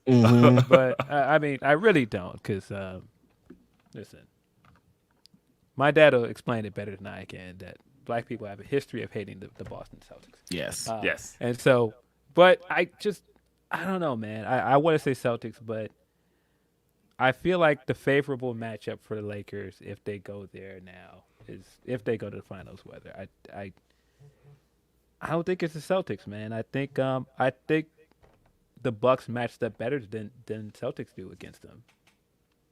But I don't think they're gonna make it to the finals. I really don't. I think they're gonna lose before that. RH says, best of life and luck to you, Will. Can't wait for run-ins you do here and on Jeremy. I looked up Stephanie. How do you pronounce her last name? I don't know. I don't know, but that's who Mercedes is facing at the show. Mercedes and Monet will have her hands full. The I don't know. Anime fan says, who beats Reigns and when? And your favorite promotion at the moment? Answer the first question is nobody and never. And the second answer is PWG. I don't know. I don't want to say AEW because y'all don't think I'm a shill. But it's AEW. Who beats Roman and when? I don't know now because I did think it was SummerSlam, but once they introduced that new belt, I don't think he's losing anytime soon. So I don't know. He could end up going all the way to WrestleMania 40, which sounds awful. There's 1,000,000% chance that he's going to do that. I don't know. I don't know at this point. Favorite promotion? It's been New Japan for a long time, and I feel like New Japan is kind of back, man. New Japan is hot. New Japan is back. What's What's yours, Will? Hold on, I gotta read this one. This is very good. It's from Anonymous. Thank you for answering my question. To Will, gonna miss you big time. Regret not going to the bowling and meeting you guys when you were in the Bay. Also, us Latinos love Bone Thugs and Harmony because of the things Reg mentioned. Also, we like flutes in our music, and Bone Thugs and Harmony. Unleash the flutes. Unleash the flutes on them, Guru. I love it. I love that answer. Listen, one of my favorite things people have been putting on Twitter this week is clips from Fade to Black. And I, as somebody that always has loved that interaction between him and Timbaland randomly eating a banana and sipping out of a huge jug of orange juice and playing what would become Potion and then playing the next beat that Hove took. Still funny. It's just that exchange. Because he was like, "Man, you ain't got no." This balance. is always my Timbaland tribute. I always got to keep a big jug. Nah, man, you ain't got no balance. And Timbaland just was like, "Well, bounce coming up." Jake Salazar says, "Nah, Reg, I'm sorry, but Jack Harlow. You don't have to apologize to Reg. He doesn't agree. He'll agree with you. Jack Harlow is absolutely garbage. Dude got one song that blew up, and it's a crappy remake to a Fergie song. He can disappear." Yeah, I agree. I've heard good things about this new album. I'm not high on his music. I do think the coolest thing he did with that record was bringing Brandy out to do the verse. That was fire. Rovan says, "Gonna miss OG Grapsody, but I look forward to what you all have coming. Good luck, Will. Thank you so much." And let's see, got another one from Bargav, who says, "New to wrestling podcast, and I found Fightful a few months ago. Grapsody has been my favorite, and you guys are awesome. Good luck, Will. You're the best. Thank you so much." Motown Rick says, "Thank you for everything, Will. We'll miss you. I hope you pop up from time to time. If MJF wrestles at Forbidden Door, who should he face?" Ooh, that's a good question. I think he probably will wrestle at Forbidden Door. He has to at this point. He's made a big point about hating New Japan. He slanders the company every time he gets a chance. And so I feel like he's got to face somebody that is like New Japan through and through. He's like, I feel like he has to get Okada. Like when you think about now that it seems like Kenny's gonna get Ospreay, I feel like MJF and Okada like makes the most sense to me. I feel like Tanahashi makes more sense because Tanahashi is like the ultimate babyface, and he's gonna get the most out of that exchange. I feel like it's probably Tanahashi. I mean, Tanahashi is Captain New Japan, no pun intended. The problem is just Tanahashi got the AEW World Title shot last year, and I feel like they can probably do something different this year. That's true. If Naito comes and does wrestle Naito, with them, give me the Naito and Orange Cassidy match I've been asking for about a year. Yeah, that's the match I want. That's the one. Yes, but yeah, because it is looking like. I mean, I imagine it's got to be Kenny and Ospreay, right? I don't know. Think so, but that seems like how it's shaping up. Let's see. We got another one from Matt Logan. Says, "Thank you, Will TV Dad. I'm hoping somebody will Photoshop you into the TV Dad commercial. Reg, if I make it a Double or Nothing in Vegas, I have an infused pre-roll." Oh, that's what's up. I'm gonna see you there, Matt. Come through with that joint. Let's see. I mean, look, I will still be in Vegas. All that stuff is already booked. I will be there. And Vegas, baby. So, at least with Reg, we'll be chilling. Phil still on the fence. Mm-hmm. I don't know what we're doing in Vegas. We still making plans in Vegas. What we doing? We'll talk, I guess. We're doing that. I don't know. Nobody JB knows says anything. the statistics on Bianca Belair's Raw Women's title reign length being abruptly ended make it make sense. Yeah, I have a big problem with that. So I saw Bianca was drafted to SmackDown, and my first thought, I even messaged you guys, and I was like, well, maybe EO can win the Raw Women's title and keep it on Raw, so that way you don't do anything silly like a belt exchange where a record-setting title reign ends abruptly with not a title change, because that sucks. Don't do that again. Nope. And then they drafted Damage Control to SmackDown also. So now the Raw Women's title match for Backlash is a SmackDown match. It is. I still have a feeling EO's winning, and I think that the story they're going to tell here is EO is going to split from Damage Control and go back to Raw. Hopefully, they just do not do a title swap. That was the worst thing they did last year. They've done it twice now, because they did it with the New Day and Street Profits, and then they did it with Charlotte and Becky. And it's never any good because it starts up a new title reign. I wouldn't mind if they swapped the belts and the title stayed the same, because then at least you're not just handing somebody a new reign. Because I hate that it's oh, look, you swap the belts. Charlotte's now a 14-time champion. That doesn't make any sense to me, and I don't like that. But I don't know. Maybe they're just going to change the titles. I don't know. Maybe they're going to change the titles and debut new designs. I don't know. or change the names. Don't do SmackDown and Raw. Do a Universal and World Heavyweight. Something like that. Yeah. Make one of them an Intercontinental title or something. You can do something with it. But I think the move should be to have somebody else actually win the title and take it back to Raw. But I don't know when Bianca's actually going to lose here.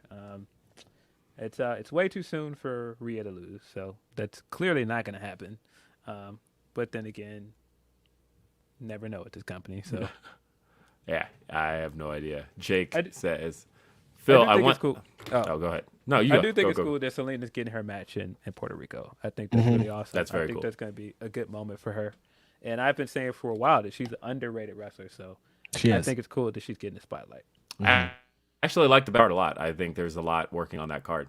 So, oh yeah, sorry, chat. I never acknowledged the game behind me. I figured the way to end my Grapsody run would be to go with the game that the cabinet is entirely based on. Because we've got the Mortal Kombat art, we got the Mortal Kombat marquee. Why not go with the original, the one that got it started in the very beginning, Mortal Kombat 1. You see Raiden versus Raiden behind me in the throne room. That's always the classic to start with. I hate the version, if you've ever seen those 1-up arcades that they sell, they're running MAME, and they're just running they're running the MAME version of Mortal Kombat, which has some flaws, and it's always bugged me if you can't get the genuine version, because there's flaws in the music, because the drums are way too loud, and the pitch is the tempo's off, and the music is the best part of Mortal Kombat to me. And so I fucking hate that version. And I would not buy a 1-up arcade for that very reason. Let's see. The Twist of Fate Studio says, how do I say thank you, say goodbye to what we had, and going through the lyrics of how do I'm not going to sing Boys to Men, but thank you. All I know is where we've been and what we've been through. It's so hard to say goodbye. To It's still Will weird that was a house. Washington. That was a House Party 2 soundtrack song. Right. What do you think about it? Let's see. Eloquent says ROH better as a studio show. Pre-Dynamite ROH is meh, and post-Dynamite ROH because it's taped before and after. Hate it. Studio somebody wrestling changes it. is cool, man. I don't like.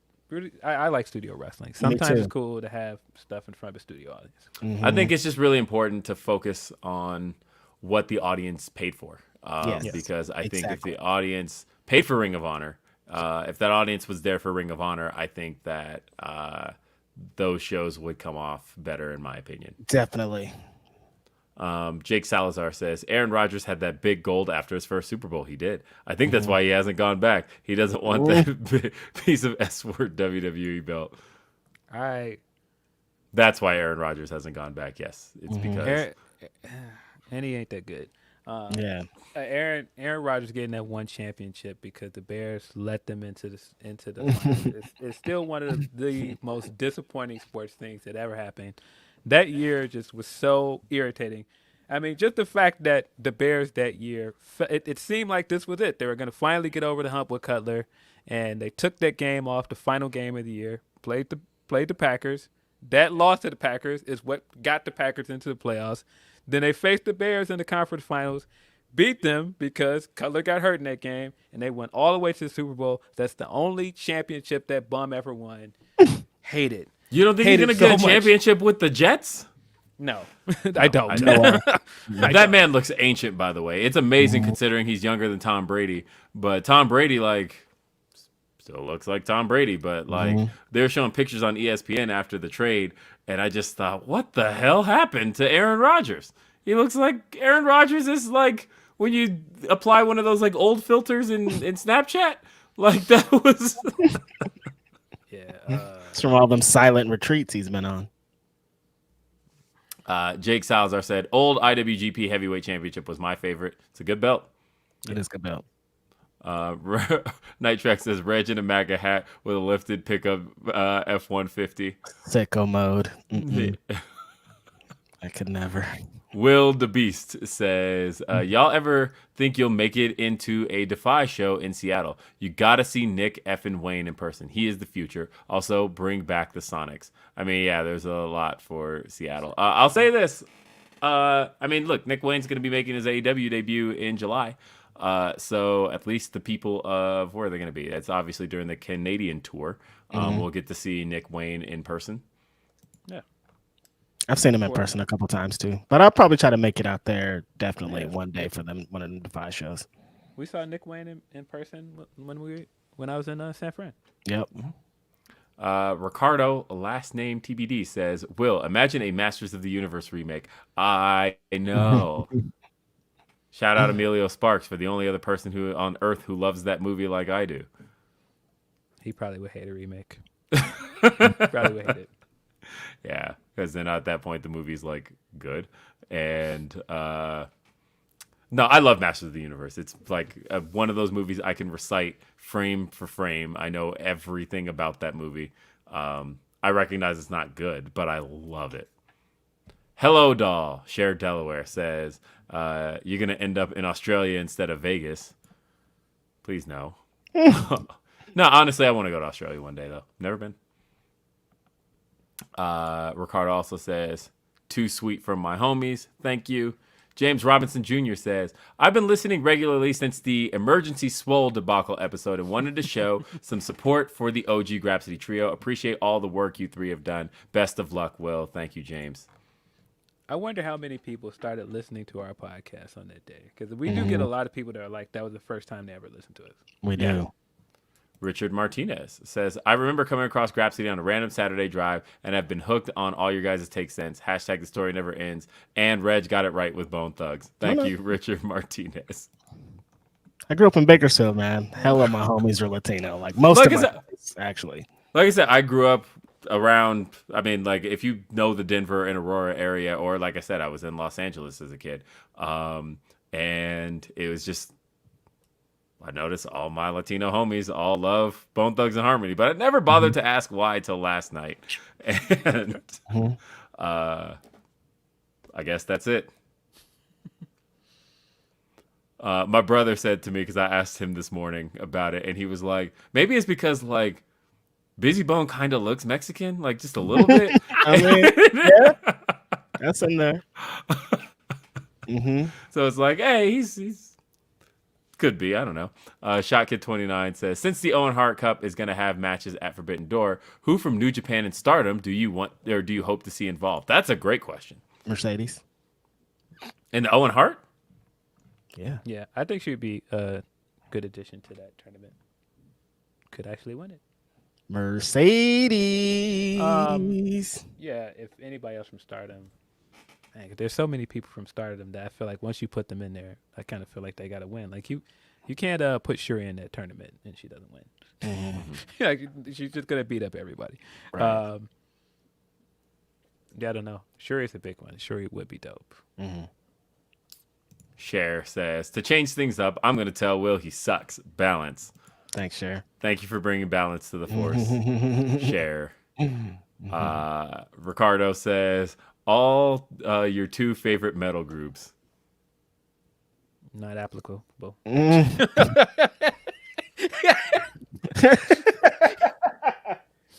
I don't really like metal. I like a lot of rock music, but not really metal. No, So not really. Yeah, metal not guy. a big, Sorry, friend. not a huge metal guy. I'm like, I'm really trying to give it some thought. Like, I suppose there's a few like metal songs I like, but groups in general, no, I can't really. Lamb of God metal. I don't know. I think don't Lamb know. of God is metal. Yes. Yeah, I don't know. I don't know. Gaming from Canada says favorite Mortal Kombat character. Ooh. I was always Sub-Zero. I just love to freeze a motherfucker and just ha. I was one to always play as Sub-Zero, but over somewhere in the last like 15 years, I did get into Liu Kang, and I have been playing as Liu Kang probably since, I don't know, it's been about 15 years, and I don't know, I like him, so I'm gonna say Liu Kang. I know people don't like the leader character, like I noticed like Liu Yeah, Kang it's kind of always- falls in. Yeah, I always get called a noob. Yeah. There's always the kind of that hate for like the Ryus of the world or like Leonardo. Like whenever there's a leader, people are always like, fuck him, he's the leader. But honestly, I like Liu Kang. No, a lot of top Street Fighter players play Ryu or Ken, so I don't know. Kung Lao. Speaking of which, have you guys tried Street Fighter 6 yet? No, I haven't. The demo dropped like 3 days ago, and it's pretty good. I would like to try that. Yeah, only 2 playable characters, but it's interesting. It's interesting because they have the new control set. Like you can play with classic controls or like these new modern controls. I hate them. Don't try to do modern controls in Street Fighter. What the hell is that? Street Fighter plays one way. Like you can't go up to an arcade and be like, okay, I'm gonna switch to modern controls. Like no, don't make it easier for certain players. This is Street Fighter. Lame. Yeah, no. Kung Lao. When I was a kid, I liked playing Shang Tsung a lot. I used to play Shang Tsung a lot as a kid. Just cause Did you have all the morphs memorized? I didn't, but I had the morphs memorized for the players that I was good with, so that I could switch to them if I needed to.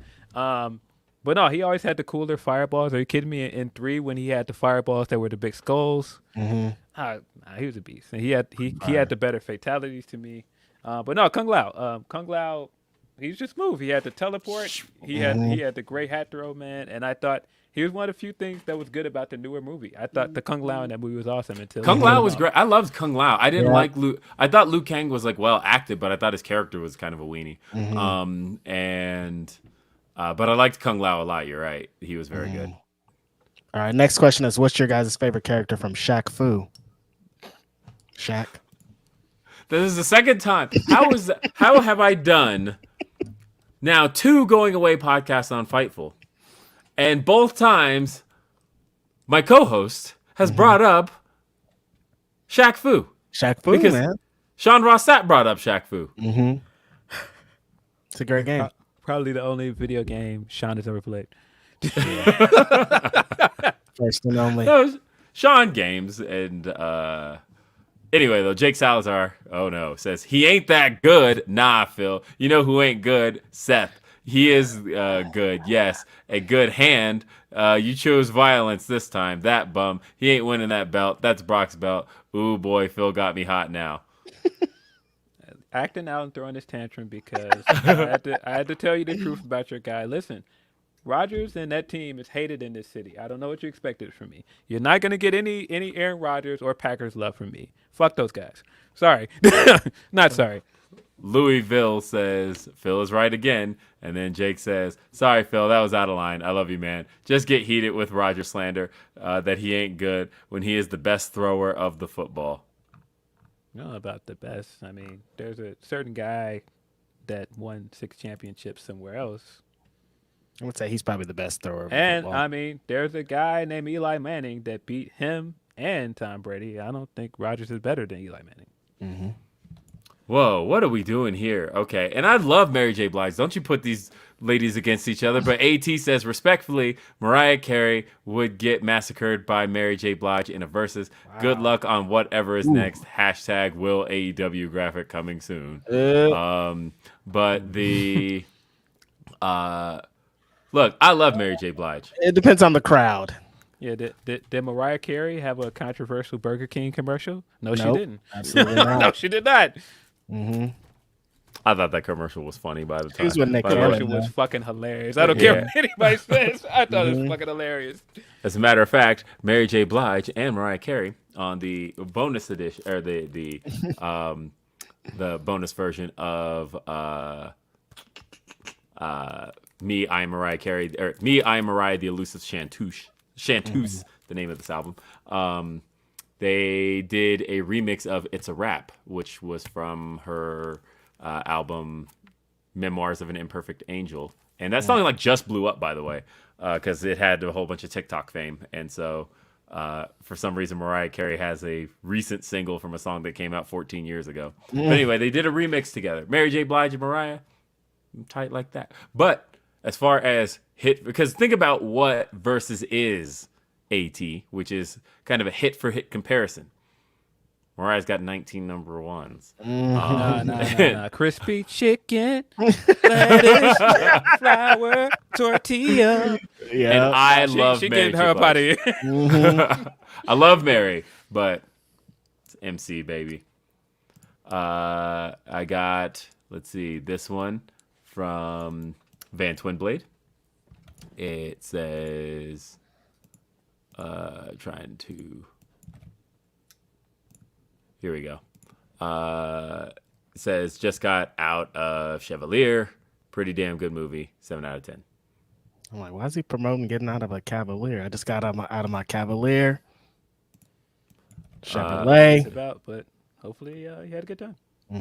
He says, Rilebag. This one says, thanks to the Day After Dynamite for introducing me to Grapsody. As a minority from the California Bay Area, this pod feels like home. Thank you, Rilebag. Hey, thank you for checking out Day After Dynamite. And thank you for checking out Grapsody. Sending my flowers to Will, Auntie Collins. Always appreciate Auntie Collins. She's always great. We got this one here from Pedro Tech, who says, or Pedro Tax, excuse me, says, good luck, Will, on whatever life has next for you. I appreciate Grapsody's insight in the pro wrestling world. It's much needed. Thoughts on CM Punk being backstage at Raw? I was thoroughly entertained by the reaction to it. Bill's a wild dude, man. Punk is a wild dude. He's hilarious. He knew exactly what he was doing, going out there to do whatever he did, and he did it. That's it. I mean, meeting with Miz and Hunter, like of all people, is wild as hell. Funny. It's hilarious. No, I love people that were like, oh, he's probably going there to visit friends. Guys, we've heard how many accounts from WWE people that have told us that he stopped talking to them the second he was gone and he cut them off. That's a big reason why Corey Graves hates this man. And you think he's going there to visit friends? Listen, I like Punk as much as the next guy, but Let's be real. Sichia says, whenever I'm sending a message, I'm telling you I'm from Romania just so you guys have a friend all the way from here. Best of luck, Will. I will keep supporting you guys. That's awesome. Man, that makes me so Romania. happy. Every time I hear somebody continuing to say that they're going to support Phil and Reg, I very much appreciate that. Guys, that's kind of the end of Super Chats. And I think with this being the 3 hour and 8 minute mark of the show, I've reached my time here on Grapsody. It's interesting. When I left RBR, it didn't feel as bitter as today does. And that's because I was finished with that chapter of my life and was ready to move on. And I don't feel done with Grapsody. I don't feel finished with Phil and Reg. I don't feel like I've completed this journey. These guys are my brothers. Last week, I said Phil is the best writer in the business, and he somehow managed to prove me right just this week. A couple times. Everything he puts out is thought-provoking. You don't have to agree with it, but the fact that he makes you at least question why you don't is why I believe Phil is the best. And I believe Phil is the reason why this show is what it is today. Righteous Reg, though. You, my friend, are heart and soul. I have never seen anyone with more passion for wanting to see other people succeed than you. When Reg supports you, he will ride for you until you've reached the mountaintop. And that is fucking beautiful. And that, to me, is the culture. And our culture needs that. It deserves that. Righteous Reg is the best of us. Fightful. Thank you for giving us the chance to do this on a Saturday and for giving us the chance to have the best audience imaginable. I don't know how other shows have it, but I know that we have it amazingly. You guys out there, everybody in the chat, everybody who sends in super chats, everybody who we've met on the street, you guys make this one of the most fun jobs I've ever had. I am not saying goodbye. I'm just saying see you later. Because I've got a lot to talk to you all about. There's always going to be more basketball. There's always wrestling happening. I'll be around. Seriously, thank you all. Bottom of my heart. Couple more super chats. Ryan Sullivan said, glad I caught this live so I could say thanks for the awesome podcast, Will. They've been great. Grapsody is in such great hands with Phil and Reg. Jake Salazar said, nah, Phil knows what he's doing. He can hash it out with Hunter of all people. Nah, come on. Those three children can work it out with Punk. Oh, I see what he's saying. Yeah, man. Look, man. It was a huge risk. I know that we pitched this thing as the three of us, but it's never lost on me that this guy decided that he wanted to stop doing a podcast that he had done for over a decade to do a podcast with two guys he had never really recorded anything with on a long basis, Right. and see if that could work. And I wouldn't have guessed that it would have done what it did. I wouldn't have guessed that we are where we are. And the funny thing, because I mentioned people thought we're beefing, I think me and Reg, of course, get along famously because we're just a couple of dopes that make jokes, and you know we've been doing what we do on this podcast in private in DMs for years, but it's different.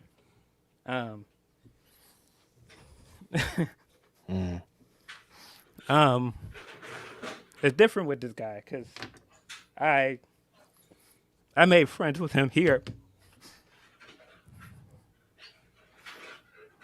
It's gonna be weird not talking to him every Saturday.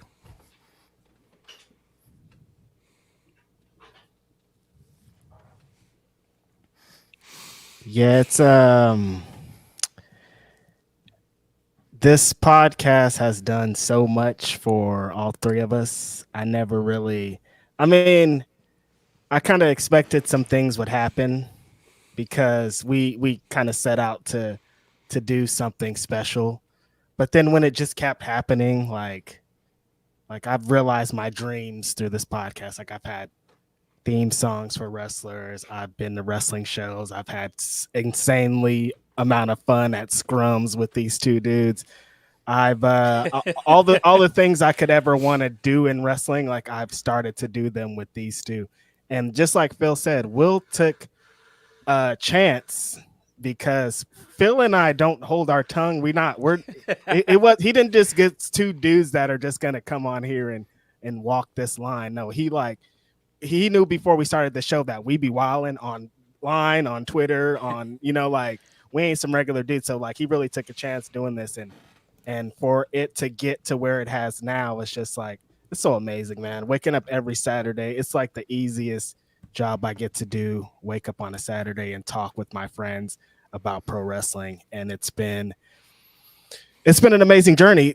All the support that people have given us every single week, every time they've seen us today has been insane. And Will Washington, more than anybody, I've never met someone like Will Washington. He has his brain for wrestling is like, I didn't even know that people could be like this. I didn't know that people could recall dates from this crazy time. I didn't know people could put together these different scenarios and memories so well. It's been great to be able to go along this journey with Will. Like Phil and I have been going at this for a while. We always talked about this, but the part that needed to be added on to really make it complete was Will Washington. And he came on and he played the role that we really needed, I feel, in order for this podcast to really kick off. Like the dynamics with the three of us is exactly what I always envisioned, and for us to execute it and get to do all the amazing things that we've done. I'm just like so blessed, man.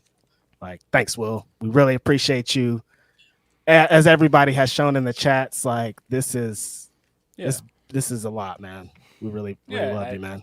I don't know if people can tell, but I'm having a moment at like 3 in the morning the other night, because I was just thinking, like, we started this thing because we all wanted to succeed. Mm-hmm. And there was a little bit of a sentiment out there. I'm not gonna say that people were thinking it like, almost like he was leaving us behind, and I was just like, nah. Mm-mm. That's not what you do for a friend. Nope. Right? Yeah. No, you lift a friend up and you want them to succeed. And we want you to succeed, man. We're proud of you. Mm-hmm. We're so fucking proud of you, man. So proud of you, man. Thank you guys so much, man. Did it. I don't know what again, you guys are the best. I wouldn't be this show, none of this. This was just the right combination. You ever just accidentally,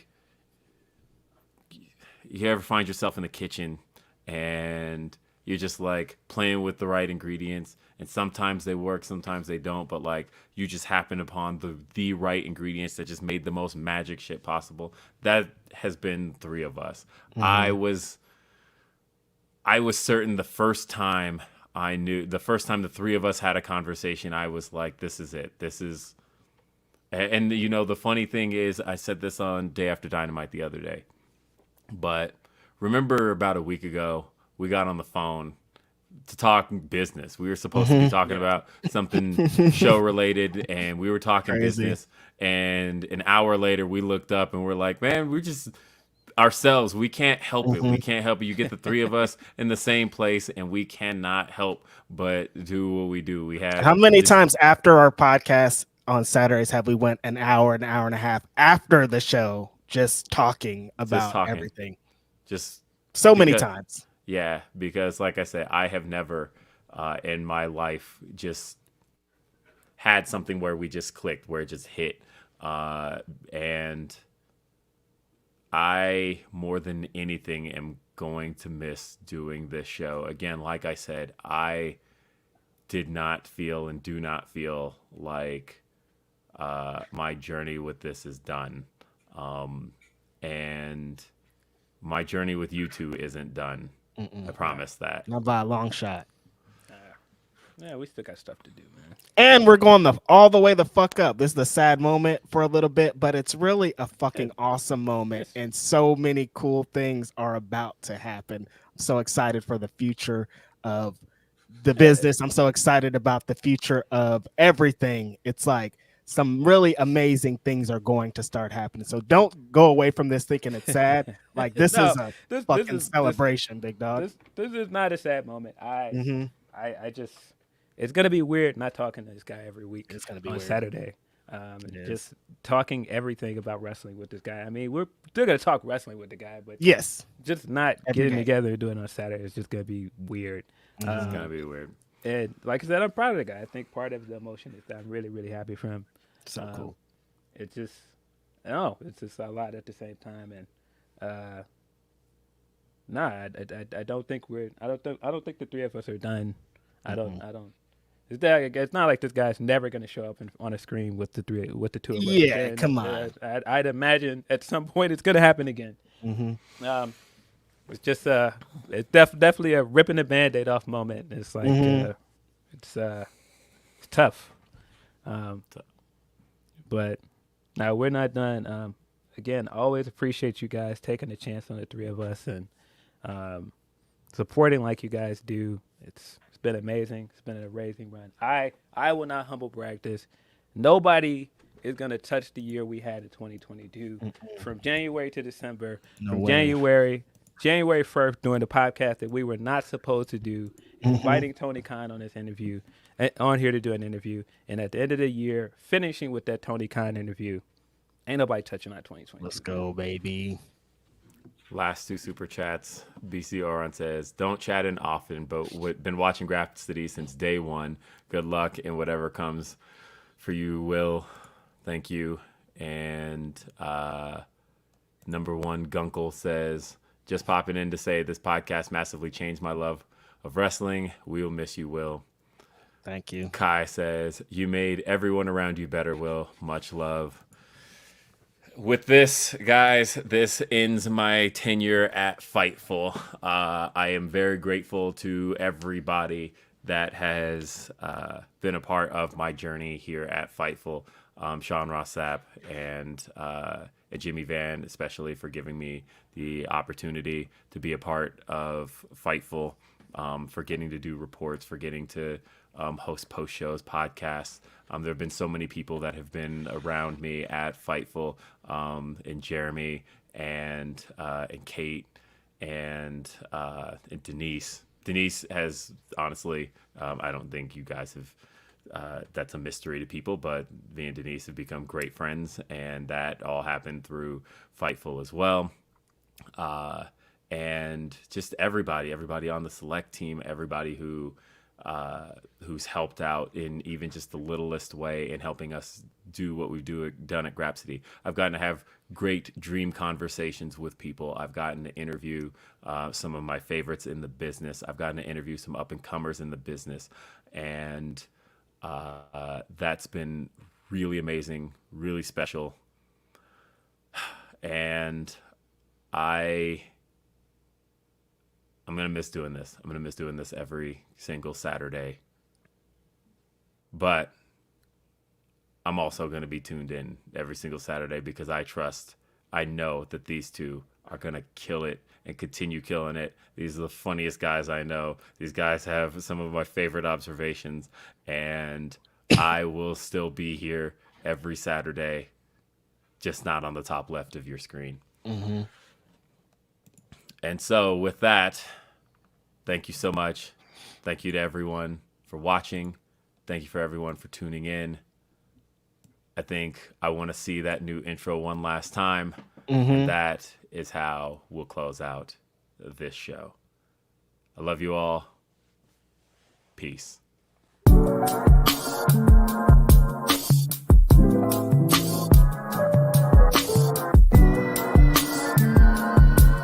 Yo. It's Grapsody. Grapsody with Will, Phil, and Reg, trying to keep it real instead of what you usually get from these talking heads. It's Grapsody, we're here to fill the void. 3 black fans, different perspective, gotta fill your voice. Coming with the podcast, talking majors, indies in between, yeah, it's all that. And we're down with Fightful, better fall back. Coming for respect, we connect like a ball bat. No need to double check, these are all facts. You're listening to us talk raps. You're listening to us talk raps. Will, Phil, and Reg. Yeah, we're Grapsody, here to talk raps. Yeah, we're Grapsody, here to talk raps.